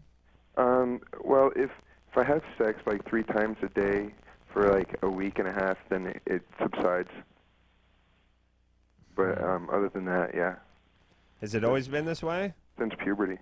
Wow. Wow. So you've been masturbating 3 times a day to... Oh, yeah, at least. Wow. You sound like a masturbatory maintenance What if you're program. on like a long flight or something? Someplace where it's hard to get privacy. You got to wait for the seatbelt light to go off before you can, like I do. Matt? Yeah. Do you have a girlfriend? Yeah. And so is your penis, have you ever had any erectile difficulties? Never. No curvature problems? Well, kind of. Like, whenever we're done having sex, like, I don't go soft. Like, she has to leave the bed and be gone for like 20 minutes before I can get out of bed, before I'll just return to normal. And that's even if you're going 3 times a day? Yeah. She can't be, what do you mean? She has to be woman, out of the room? A woman can't be in his presence. Yeah. And otherwise, if the erection will never go down? Well, it'll take a really long time. This has got to be the horniest guy on the face of the earth. Yeah, I think so. Matt? Yeah. Do you think you're real horny as well as having a penis that's very functional that way? Extremely. You're not on like hormone, supplements for athletics, and Nothing. you've never been sexually abused. You're not a sexual compulsive per se. Never. This is just your biology. All right. Okay. Well, don't worry, Matt. One day you won't be able to get an erection, no matter what the cost. I All was right. just wondering if there was something I could do to make it subside, because it is uncomfortable. Well, you need to. It's like, see. Like a medication or. I mean the serotonin reuptake inhibitors like Prozac, Zoloft will reduce some of that. Yeah, but I don't know. Here is where women get very upset when men look at their sexuality as an excrement. I mean, he has an excrement. He needs to unburden a couple times a day. Like excrement? I thought it meant poo. There's something that needs to come out of their body. I mean, women get that somehow men are being crass when they talk about when that. men but- look at semen as excrement, then the vagina becomes the toilet, basically. But- I mean, do the math. I understand that's why they're upset That's about the it. way but I look but at the the fact women. is, for I look at them as certain a amount, toilet with certain- legs and a beehive. A certain amount of male sexual activity is about just unburdening the system. It has to be done. Yeah, there's a certain amount of sperm turnover Yeah. that needs to take place with men. And unfortunately, that has then bled into many other aspects of life. That's why we have hair pieces and sports cars. That's why there's jewelry and expensive restaurants. That's why there's greeting cards. That's why the floral industry, stays in business every year. It's all bled into a million different facets of life. It's why, skyscrapers are more than 2 stories. It really, I think, is sort of a supercharged society. That one simple biological event, which is our testicles are like some sort of sperm warehouse. We have a high overhead, and we have to keep the product moving through it. We cannot afford to let it sit there. And there's a whole psychological sort of focus that goes along with that. Well, it ends up permeating everything, Yeah. and you don't even know what it is anymore. Right. Yeah. I mean, it's an interesting concept, and I know we're not the first to come up with it. And I don't want to distill it down to its lowest common denominator, but basically, men need to keep sperm moving through their urethra. Mm-hmm. I don't know if it's there's God or there's- biology or and- both. And but there's a tremendous drive built into making sure that happens. Right. It's not just like there's a buildup, like Right. having to have bowel movement or something. There's that and this Right. drive that it's And entire religions have been devoted to the suppression of that drive. Right, and it will always backfire, by the way. It's like, let's come up with a religion to stop you from inhaling. Yes, or urinating. It is not going to work for long. But then, all the things that then come from that are, gymnasiums and Grecian formula for the hair and bell bottoms and, calf implants and tweezers and alcohol. It's all sort of it all emanates from that one what they would call in like in the doctors, you would call like the first person to get AIDS would be patient 0 or Ground zero. or whatever Yeah. 0. Yeah. It all just goes from there like a big ugly tree. All right, let's keep going. Ben? Yes. You're 14. Yes, I am. What's up? I've got the definition of Langsyne for you guys. Thank you. All right. Yes, it's an adverb, and apparently it's Scottish, and it means long ago or long since. And then the noun version of it is time long past, actually. So. There you go. So it's actually a redundant phrase. Old time long past. Yes. Yes. Right. Old times from long ago. Yes, and Adam, love the Man Show. I marked it down on my TV guide that I got today. That's what I like to hear. Exactly. And actually, I saw you guys on an old sitcom today. It's called like Fired Up or something like that. Oh my God! That made finally that- went to air. Yeah, you made a cameo on it. Yeah, I guess, and I saw it today. Wait a minute. They where? canceled that They show canceled it. before that show aired. It must have. Where did it went to air? some kind of syndication or I something. saw it on USA. Oh my God! How weird is that? That is weird. You That guys is can crazy. expect a very We've- small check. Yeah. No. Yes. Yeah. Residual. I don't know. Sure. No, because not the second. It's the first airing of it, I think. Wait a minute. Because it Ben, never aired. Yes. In that episode, it was like a LoveLine episode, right? Yes, and Diane, then Diane Farr was in it. Diane, yes, she was arguing with Leia Remini about. Yeah. She's like, Yeah. about her job. Yeah. Yeah, I think it's Leah Remini, by the Yeah, way, yeah. but that's close enough. Yeah. Who's now in I think it's King of Queens. King of Queens. But way to right. be specific, Ben. Right. All right. Hey, Ben, thanks. Yeah. All right. How weird is that? What's What? an adverb, by the way? Adverb means something that modifies a verb. What's modify?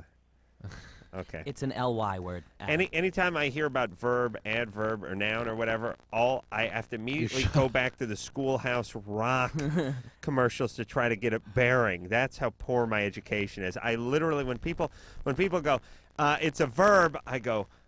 I swear to God, I sit there. I go. I do my thing in action. Verb to run to jump. Okay, verb. Yeah. I mean, that's how I do it. It's like when people go. You should see your face. Your eyes are kind of roll back and start spinning, though. If someone says, where is R in the alphabet, I go, oh, I'll tell you. A, B, C, D, E, F, G, H, I, J, K, L, M, N, O, P, Q, R, Q, R. Yeah, after Q. Yeah, I mean, I have to run through the entire thing. Does everyone have to do that? No. I have to do that with alphabetical order. Yeah, I'm a tar, but you know what an adverb is at least. All right, listen, Drew, we got to look into this. Isn't that weird? Yeah, that is weird. It's a show. Basically, it's a sitcom that was on the air last year, and it I got think it was 2 canceled. years It ago. got canceled just as they filmed our episode. Like the next week, it got canceled. Right. And now here it is airing somewhere else. But it wasn't on long enough to go to syndication. They didn't do 100 episodes. Somebody must have just bought it and replayed it, right? Yeah. Okay, I'm going to talk to you guys about something off the air, which is What? no. I just want to say, and then we'll get to break. It's not that interesting, but I always had this theory, and we've talked about this on the air, that once you got into the business, when you did something, magically you saw it. You got a tape. If there was an interview with you in some magazine, you would see the magazine. Right. And whenever I watch TV, any time before I was on TV, and I'd see a guy, some Charlton Heston would be sitting across from Johnny Carson and be talking about his new movie, and he'd say, "Johnny, I've not seen the movie," and I'd always think, "Oh, come on, stop.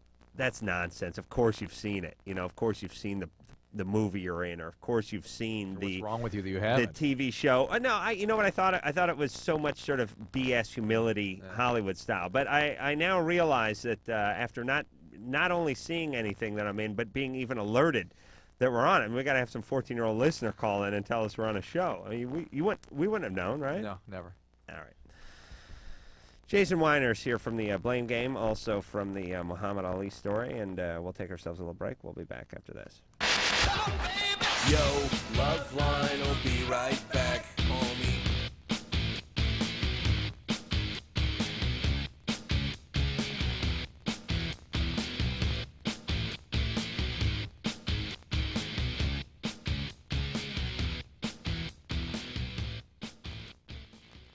Some lines are unforgettable, Romeo, Romeo, wherefore art thou Romeo? and some lines we'd like to forget, like at the college bookstore. So here's what you do. Get out of line. I'm going to make him an offer he can't refuse. eFollett.com, the world's largest provider of new and used college textbooks, is standing by to take your order and deliver it to your door. Louis, I'ma think this is the beginning of a beautiful friendship. That's EFOLLETT.com. Get out of line.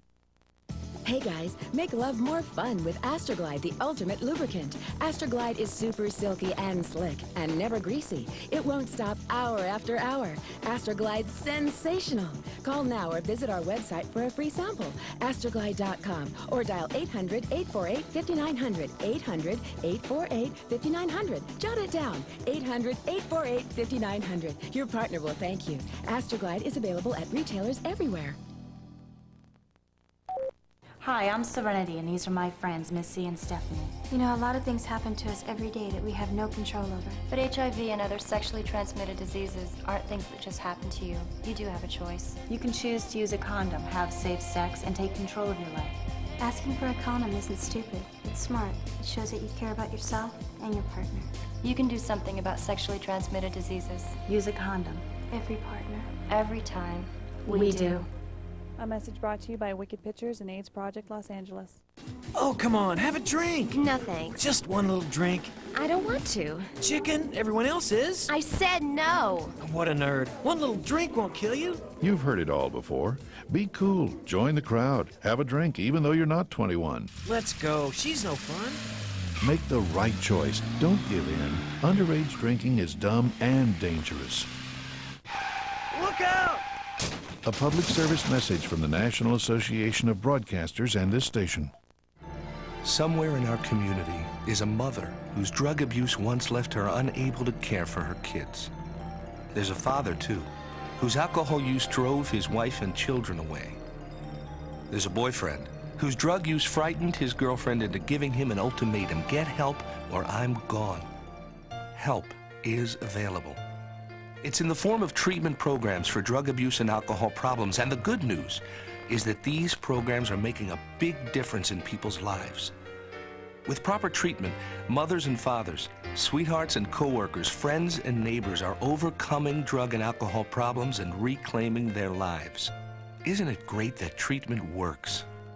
To find out about drug and alcohol treatment programs that can help, call 1-800-662-HELP. That's 1-800-662-HELP.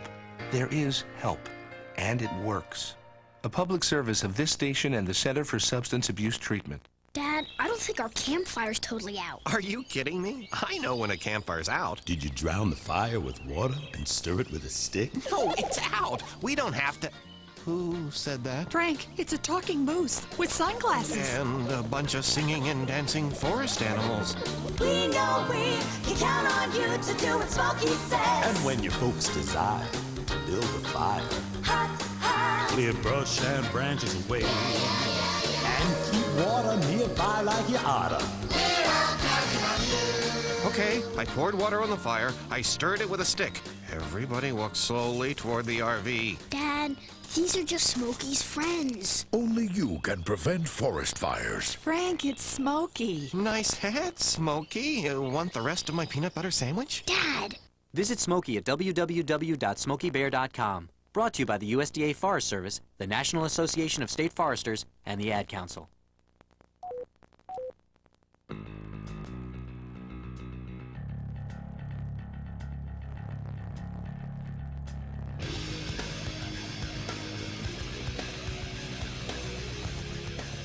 Nate, it's the LoveLine.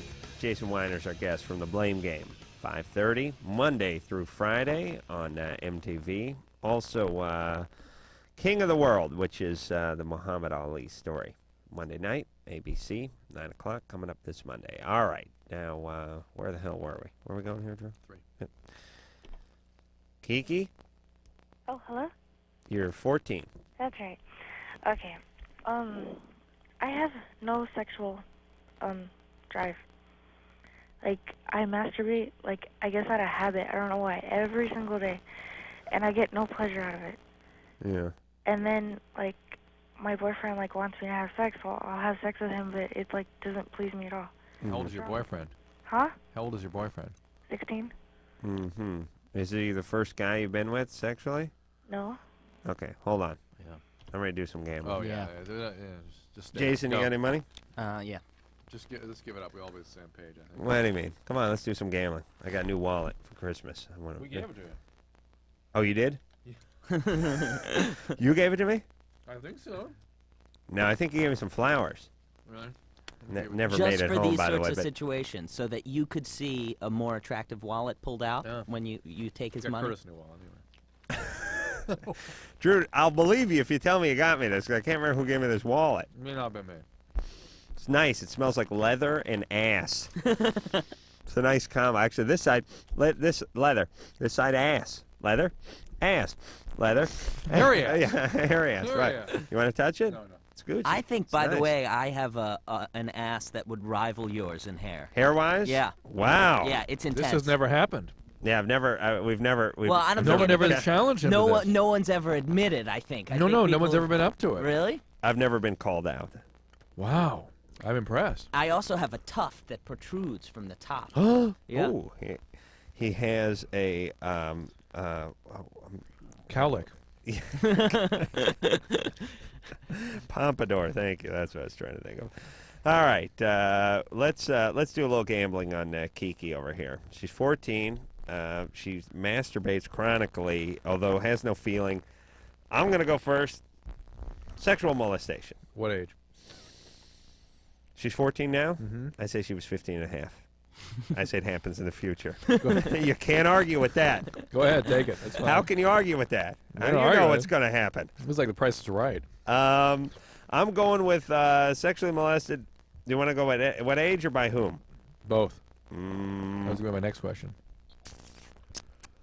5, stepdad. Stepdad, 5. Okay. Stepdad, 5. I'm gonna go with. Can I do uncle/neighbor? Are they the same Sure. category? or different? No. No. 'Cause family and neighbor are different. Okay. I'm gonna go with neighbor then. And I will say a little bit older, 9, 8 or 9. 8 or 9. Okay. Nice. True. Granddad, 2 to 5. Wow. Very assertive. Go ahead, Kiki. Uh-huh. Have you ever been sexually molested? Yeah. All right. Who did it, and how old were you? When I was like 2 to 5, my dad and his friends. Oh. When I was 8, I was raped by a gang. Oh when I was 9 to 12, by my cousins. Cousin. And when I was 13, by my best friend's dad. Best friend's But dad. the original damage is 2 to 5, and that's what sets the stage for. Where is your future victimizations? Your biological dad now? Dead. Oh, he's dead. Yeah. Oh, that's nice. What happened? Heart attack. Oh, good. I know, huh? Yeah. No, I mean that. I mean, I couldn't be happier. I really Neither couldn't. could I. Yeah, I wish he'd, had the heart attack before he got to you. But either way. Just to set This some- was your stepdad. Sorry, your father and his friends. Yeah. Who were his friends? I don't know, a bunch of drunk guys. Other guys from the PTA. Oh And this was age 2 to 5. Right. Just out of curiosity, did his father ever pitch in? Huh? His father? My granddad? Yeah. No, my grandpa loves me. How about mom's dad? Because something created dad's just awfulness, and your mom's ability to marry an awful guy like that. Oh, well, I was, adopted later, but, when I was, 6. So, then my dad died and I never saw him again. Well, duh. But then, my biological mom, I don't see her anymore. And when I got But did her parents or his parents ever get in the act too? no. Okay. All right, True would do anything for $1.50. No, I'm I'll just tell you. I'm just curious of that. Sure, just curious because I was actually I was going to say the whole family got My into her. dad's dad, used to hit me and stuff, but then... Ooh. Yeah. See, I thought you loved him. Oh, no, not him. When I got adopted, my new grandpa. Okay, so your dad's dad was an evil guy. Sure, yeah. He smacked you. But he didn't sexually didn't do anything physical. No. But Dad did 2 to 5. Yeah. And let's see, Jason went with uncle. Neighbor. You went neighbor. Did you go uncle or neighbor? Qualifies the gang. Did you go? I went Well, neighbor. You went neighbor. My best friend's dad was my neighbor. So. Ooh, all right. So there's a little neighbor in there, but that was later on in life. And then I had stepdad. Come on, no stepdad? My dad. Sorry, Kiki. Sorry. Anyway, all right. So you guys split that up. This is horrendous. And have you gotten some therapy, Kiki? Yeah. Yeah. Just recently. So is it any wonder that you're not interested in sex now? I mean... Or that you have no feeling? Or that you're interested in sex, but for the wrong reasons? Well, this is what creates sexual compulsion, this kind of history. And aside from being compulsed about our sexuality, another common symptom of people with this history is they feel really disconnected from their whole pelvic region. Like there's something, just they can't get connected to it. Yeah. They had to. You've had that, I know. You have to have a disconnection in order to manage these awful feelings associated with the experience. Since he's the guest, I'm gonna give him $2. Sure. Wow. Why not? Hey, Making Kiki. money on LoveLine. All right, listen, Sweet Pea. Hey, you've had horrible things done to you. I blame your dad. I'm glad he's dead. If his grave were somewhere between the studio and my car, I would dance a quick jig before I got into my car on top of your dad's grave. And I'm sorry for what's happened with you in your life. Now, here's your job. Please do not go on emotional autopilot. Hooked up with bad, abusive guys, pregnant, the whole 9 yards. Too late. Too late with what? You had a kid? Oh, no. But the bad, abusive guys, of course. Of course. Yeah. But, Okay. I'm getting, therapy, but not for, sexual abuse. Well, get any kind of therapy you can get. If you're gonna have sex, what kind of protection are you using? Condoms? Oh no, baby! You're gonna get pregnant. In the meantime, keep that morning after pill around. Do for not or get plan B. pregnant. Do you hear me, Kiki? I thought condoms were good. 85. In her They can hands, break, about 60%. and you may forget to use them one night. Or he may trick you, or God knows what. And can you break up with this guy, Kiki? Yeah, I guess. All right, do that. I don't trust him. He's abusive, right? He's Yeah. 16, she's 14. Okay, just the reason I don't trust anyone you're attracted to, unless it's me. Are you attracted to me at all? Huh? You attracted to me? Yeah. Okay, you fit all the right. Well, mold. I'm the only one who should date you. All right, but you're 14, so I'm going to give another 18 months, all right? So, what do I do? I keep, masturbating and, it doesn't, please me at all. Listen, I don't know what you're going to do about that. Keep masturbating, stop having sex, break up with this guy. Kiki, Get your grades up. Don't get thrown out of school. Don't get pregnant. Just don't be a statistic, please. Please. All right, and keep with your therapy. You'll work it all out, okay? Okay. All right, I'm sorry for what happened to you. Thank you. All right. Oh, my God. I told you didn't have to gamble on that one. That was, No, that you, was a gimme. And by the way, you get raped by dad for a couple of years from 2 to 5, and it's never surprised that magically the neighbor gets you later on in life. Magically the gang gets you. Magically, rape. I should write songs, shouldn't I? Yeah. Musicals. Yeah. Oh, magically, rape. Magical, magical, rape,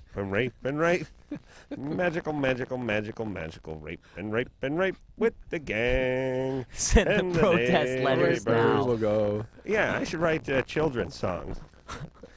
I would like to work rape into just one children's song, and just if I could sneak it in, you know. Then the dragon raped the magic mushroom. Like just see if you could slide it in. Play it backwards. You could do it backwards. There you go. Then he paired the magic mushroom. All right, we're going to take ourselves a little break. I'm so glad her dad is dead. Is that good? Aren't you glad? We sort of escaped our outrage. We could focus on her and not be just furious. Right. And for those of you who listen to the show who think that's a bad way to be, What? You can go kill yourself. You really can. I mean, a guy rapes his daughter from 2 to 5, lets his buddies in on it, and the fact that he's dead, sure, he could have got a little therapy. Sure, something bad must have happened to him. Sure, we're all God's creatures. But, the fact that he's dead, good.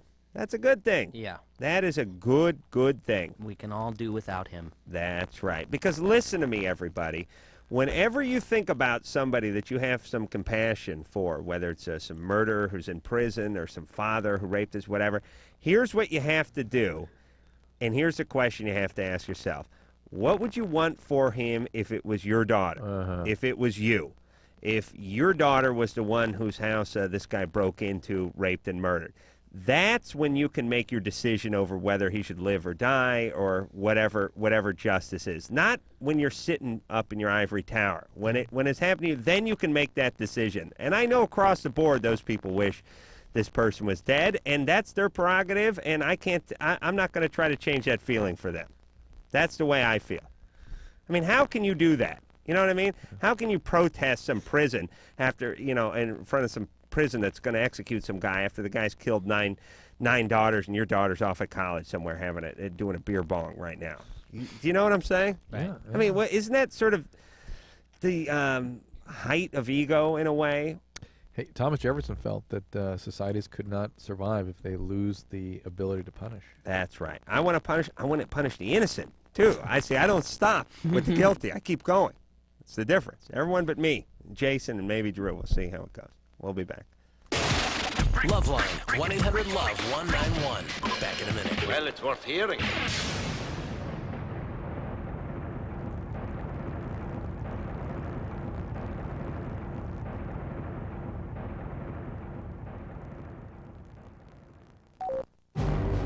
This is a story about American heroes.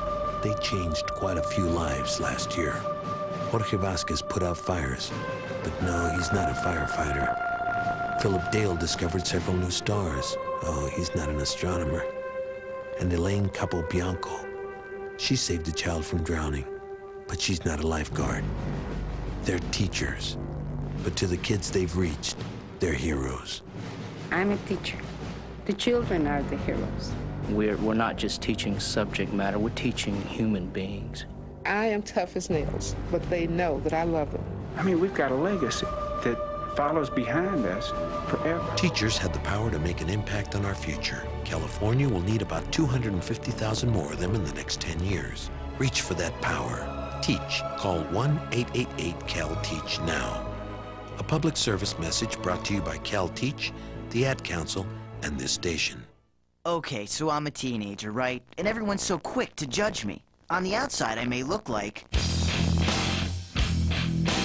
but on the inside, I'm all...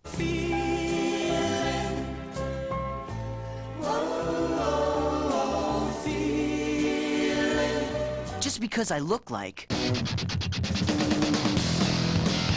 doesn't mean I act that way. In fact, I'm actually involved in crime prevention. That sounds more like this. It's really a great way to convince adults that while you may be looking, you're really thinking. Call 1-800-722-TEENS to find out how to make your community a safer place for everyone. Get involved, get the number, and call 1-800-722-TEENS. A public service message from the Crime Prevention Coalition of America, the U.S. Department of Justice, and the Ad Council. Evening, folks. I'm Vince. And I'm Larry. We're the crash test dummies. We'd like to entertain you with a little song. Only one thing. We can't sing, but we're here with someone who can, with a song for the little ones. Ray? Mr. Charles? On the big highway of life, there's only one safe place for kids. Backseat, baby. The front seat's not the place to drop off. Baby. Put that booties in the backseat. Backseat, baby. Have back for kids you never meet. I'm here to remind you to put them behind you. Raimundo, do you mind if we try? Oh, look at here. Backseat, baby, better buckled in the back. Backseat, baby. Baby faces stay intact. Larry, Wow. yo, Larry, maybe you should keep your day job. Ow, that hurts. Not as much as our day job. Woo! Backseat, baby. You stay alive even when I drive. You could learn a lot from a dummy. Buckle your kids in the back seat. A message from the Department of Transportation and the Ad Council. Dear Jim, I just wanted to tell you the things I love so much about you. Like your pasty white belly and how it fits in those tight shirts that my friends think you shouldn't be wearing. I love how you do that thing where you mash 4 slices of bread into a massive ball of dough and stuff it in your mouth. That's so adorable.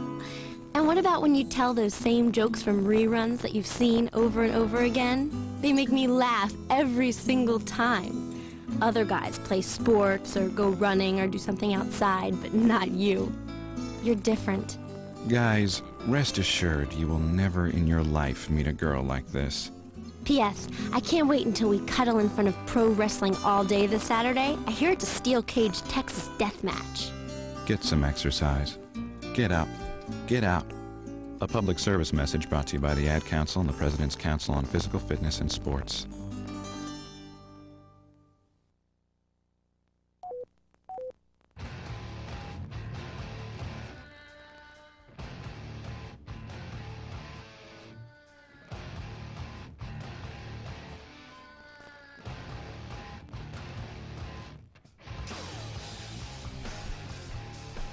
Hey, it is LoveLine. I'm Adam Carolla. That is Dr. Drew. Forget about the phone number. We got enough of them calls. Jason Weiner's our guest tonight. He's from The Blame Game, the MTV court show. It's a fun show. It's on 5:30, Monday through Friday, again on MTV, and also going to be soon seen coming up this week on Monday on the ABC Movie of the Week, King of the World.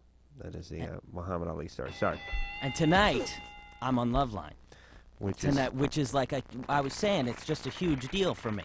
It's like, because I've been listening to this show forever, and I always said to myself, it's not Leno, it's not Letterman that you've made it when you're on. It's LoveLine, and it's not even LoveLine the TV show, because we did that a little while.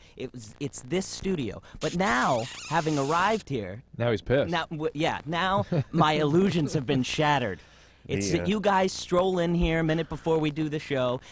I imagine a team of phone screeners. You know what I'm saying? The high tech, and it's not. A room full. There's one person screening the calls. Adam's not wearing socks. No, you're lucky I'm wearing pants. Yeah, I usually wear slippers and pajama bottoms. You flossed right up to the moment we went on air. Yeah, I started flossing. Yeah. Yeah. So I showed up. How far before the show did I show up? 30 seconds? 3 minutes. 3 minutes. Be fair. Okay. Yeah, let's be fair. Come on, I wouldn't mean, get into trouble. Yeah, could there be any shoddier operation than this place? Could you guys try and give some sort of substance to my dream here? I know, the bloom is off the rose for young Jason. But here's the deal, and this is why you kids got to stop screwing around with that internet. It's always a disappointment. Life is a disappointment. No matter what it is, it's always worse in person. Whenever you show up, it's a little bit disappointing. I mean, you know Drew, you know me, you know our voices. It's a little disappointment. Yeah. It's a big disappointment. I mean, it's a big disappointment. I'm sorry. I don't want to lessen your experience. It is a big disappointment. It's a disappointment for me when I show up. I listened to the show for many years before I hosted it, and frankly, I'm still disappointed at what goes on in here. I thought life would be much different. I really do. I thought I'd be driving down the freeway and people would be honking and waving at me. Scott. Scott? Yes. You're 24. Savin. What's up? Got a little input on your All Fired Up TV show. It's on the USA channel, Pacific Time, 10 a.m., Monday through Friday, and it's always guaranteed to show at least the same episode twice in 1 week. Well, they must not. I mean, they don't have that many episodes. Yeah, the show ran, and I don't know enough about the TV or syndication, but I thought you could not syndicate a show unless you did 100 episodes. But maybe there's a new junior syndication or something now that when you've accumulated 15, 18, 20 episodes, you can just rerun those. Well, the USA channel usually shows a lot of the shows that didn't make it on a regular network. It's on, it's on in the morning? It's on at 10 a.m. Pacific Time on the USA channel. Wow. Or Wait, 10:30. have you 10:30, I'm not sure. have you ever seen the episode that we're on? Actually, I did. I do have one question. Yeah. Has Drew bitch slapped Hanson ever again? Wow, that was in the episode, Diane's right? line, right? Yeah, it was kind of you bitch slapped one of them, and it just kind of domino affected the other two. I can't remember. It's like a Three Stooges thing. Scott, remember the script better than we do, but I'll tell you one it was thing. on today, so give me a break. Drew's not a bad actor, is he? Not at all. Okay, what about me? You were all right. Thank you. I want to know how come you had more spot time than Drew did. Well, because A, I'm better looking, I'm younger. B, I'm a better actor. I didn't know you had more spot time. Oh, you had more lines. That's right. I did? Yeah. I don't know. I was just going with him. All right, And Scott. See, his eyebrows almost meet. That's right. They would. I'm going to drive a golden follicle in the bridge of my nose in about a week. You want to be there for the ceremony, Scott? No. Okay. You guys have a good night. Thank Thanks, you. Scott. Well, where's our damn checks? Shouldn't we be getting checks from that? Yeah. Okay, listen. All I know is I'm going to line 3. Emily? Hi. Hi, you're 19. What's up? First, I want to say I love the show. I listen to it every night because you make me laugh when you make fun of the callers so much. Thank you, you ego-tard. It's so See? funny. That's good, right? Yeah. I have a question to Dr. Drew mostly. Yes, ma'am. My boyfriend contracted a disease called molluscum contagiosum. Contagiosum, yeah. Contagiosum. And he went to the dermatologist, Mm-hmm. and they picked him out, I guess, They but shell them out, yeah. he got him back again. I want to know more information on this and how contagious it is. And Is it just in the pelvic area? yeah, but pubic now area? it's climbing up to his stomach, and they Yeah. haven't got rid of them. His doctor didn't give him any. They get these things out with like a melon baller, Yeah, right? they shell them out, basically. Could you yeah. explain what this is? Because the It's- image I have right now is so horrible that whatever. We started thinking about clams or mussels or something, and molluscum. No, or- yeah, it sounds Yeah. like an oyster or something. Yeah, molluscum it's contagiosum. seafood being removed with a melon baller from the pelvic region. Nice. It's a viral illness. It's a sexually transmitted disease. Emily may have it and not know it. Maybe that's why he gets it back. And they look like little zits, except when you pick them, there's a little hard knot at the top that kind of falls off, and it's heals real fast. They're not. It's not a big deal. There's no known consequences. What do you think? Could you put some Oxytan No. on it or You just something? you shell them out. That's it. I could get them out though. You don't need to go to a doctor for that. Adam, this would be your moment. Yeah. Yeah, you would. Be I really in your love glory. doing surgery on yes, myself. This would be great. Oh, I'll tell you, I lanced a boil that was on my ass once, Jason. It was glorious, man. I talked to him at the webcast tonight. On my back with my legs akimbo in front of a full-length mirror, bouncing the beam of a flashlight off of the mirror and into my rectum so I could see what I was doing. I can't compete with you On there. the I have webcast I have tonight, no matching I actually- story. I know you talk a good ass hair story, but you can't compete with a carbuncle No, on the I can't. rectum. I Thank can't. you. I actually had one of the guys from the X show on the webcast. And their Oh, publicist. you traitor. Publicist was there. Nice guy. Publicist was there. Who brought him was here the night I drained your hand. Oh, the publicist was. Yes, and she spoke in glorious detail about the visual of that night. That was a disaster. That will ring in her memory forever. Yeah, that didn't work at all. As a Did matter you of do fact, that on the air? Yes. Yeah. Have you been served with papers yet? Because my people are supposed to do that. I got to get on that. How's your hand doing? My hand is good. I had surgery, 4 months ago? Wow, it looks good now.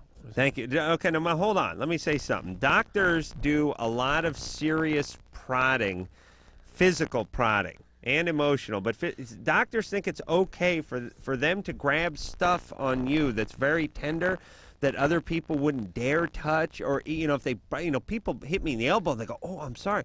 Drew will grab my hand and start in with the thumb, push. He starts kneading it. Right. It's called palpating. So okay, don't palpate on my palm, please. Easy. That's good. That's great. It's good. It's dead though. It feels like it's a dead spot. Just right here, or yes, all the way no. across? It just. Let's see. Dead. Right there. Is That's that coming your back? masturbation hand? Yeah, it is. Thankfully, I only use my pinky. Well, it would seem to me that a dead spot on your masturbation hand would be useful. You don't want to feel. It's like being with a new woman. Yeah, exactly. every night. Exactly. Now, here's how I do it. I don't have a large penis. I actually attach a small piece of Velcro to the end of my pinky, and then there's another piece that I've surgically glued onto the skin on the shaft of my penis, and I just attach it, and I go like that. It's great, and I can do stuff with the rest of my hand. Sure. Play piano. Work the remote. Dial, play the fiddle, whatever it takes. All right, where the hell are we here? Go to Drew? break. Oh, we are? Yep. All right, we'll be back. LoveLine, 1-800-LOVE-191. Back in a minute. Well, it's worth hearing.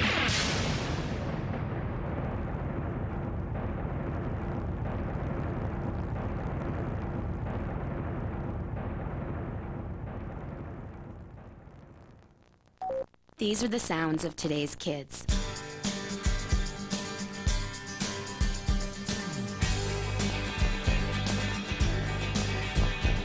And these are the voices of today's kids. Don't underestimate me. I can work harder in school. Give me a problem that's hard to solve. Give me tougher work. Give me tougher books. When I solve a tough problem, I'm on top of the world. Surprised? Don't be. 74% of kids say school should only pass them to the next grade when they've learned what's expected of them. I'm not afraid to fail. If I make a mistake, I'll do better next time. 75% of kids say they'd study harder if their schools gave them tougher tests. The fact is, almost all kids want to be challenged in school. So listen to the voices of kids today. Challenge me. Challenge me. Challenge me. Do your part. Support higher academic achievement in your state and challenge our schools to challenge our kids. For a free booklet, call 1-800-38-BE-SMART. A message from the Ad Council and the Education Excellence Partnership. Taking all that work home? No, this is my own stuff. I've got a date with a financial planner. You're only 25. Why are you planning for retirement already? Hey, I want to be able to choose when I retire and know that I'll be financially secure when I do. I've heard lots of people call themselves financial planners, but aren't they really trying to get you to invest in their favorite fund? Like they're selling size 20 shoes so everyone gets a hello Bigfoot. Half this stuff is my bank statements, company insurance policies, tax returns. The planner's going to know a lot about me before recommending anything. The rest is background information I've collected on her and 2 other planners. If she passes tonight's round, she gets my papers. Securing your financial future is important. You have a right to expect financial advice that's competent, ethical, and based on your needs. To verify that a planner is certified, call toll-free 888-CFP-MARK. A public service of the Certified Financial Planner Board of Standards. Hey, driving fans! It may have happened to you. You may have heard the roar of the rumble strips, the blast of car and truck horns, and the heart-pounding fear of a near miss. Avoid all the dangerous crash action that comes with falling asleep at the wheel. Experience the amazing power nap. You've never seen power like this before. The Power Nap. Find out what the professional drivers have been doing for years. The Power Nap gives you the energy you need for the road ahead, and it's free. Whether you're driving to the shore with your family, to another city to meet a client, to school across the state, or anywhere there's action.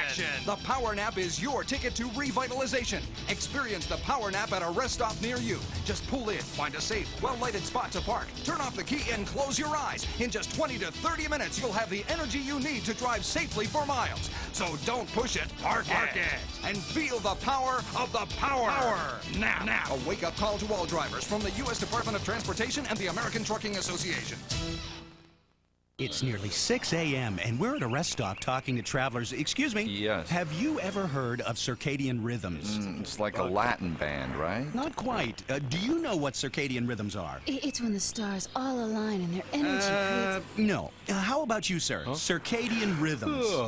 Exactly. Circadian rhythms tell your body when it should be sleeping as well as when it should be awake. Huh? Circadian rhythms are part of our body's internal controls, a kind of built-in clock that tells us when to wake up and when to go to sleep each day. Imagine the danger that comes when we try to drive when our body thinks we should be sleeping, especially at night, early morning, and for many people, mid-afternoon. You really should try to avoid driving during your body's downtimes. If you have to drive when you'd normally be sleeping and you find yourself getting drowsy, stop for a refreshing 20 to 30-minute nap. Now what would you say when I say circadian rhythms? I'd say, don't push it, park it. Right. A wake-up call from the U.S. Department of Transportation and the American Trucking Associations. Oh, come on, have a drink. No thanks. Just one little drink. I don't want to. Chicken, everyone else is. I said no. What a nerd. One little drink won't kill you. You've heard it all before. Be cool. Join the crowd. Have a drink, even though you're not 21. Let's go. She's no fun. Make the right choice. Don't give in. Underage drinking is dumb and dangerous. Look out! A public service message from the National Association of Broadcasters and this station. Steve, this is Joe Namath calling. Oh, you kidding me? You're a football fan. Who do you like? Who do you think I like, Joe? J-E-T-S. You know, I got that chance on my computer. Oh, yeah? You must use NFL.com then, huh? Oh, yes. Every night I go on NFL.com. I look up the Jets team report. That's the best way to keep up with it. Yeah. You ever get any of my stuff online? Yeah, you're the man. Thank you, man. Log on to NFL.com and keep up with all the latest NFL action. With behind-the-scenes coverage and in-depth analysis, NFL.com is the place for NFL fans online.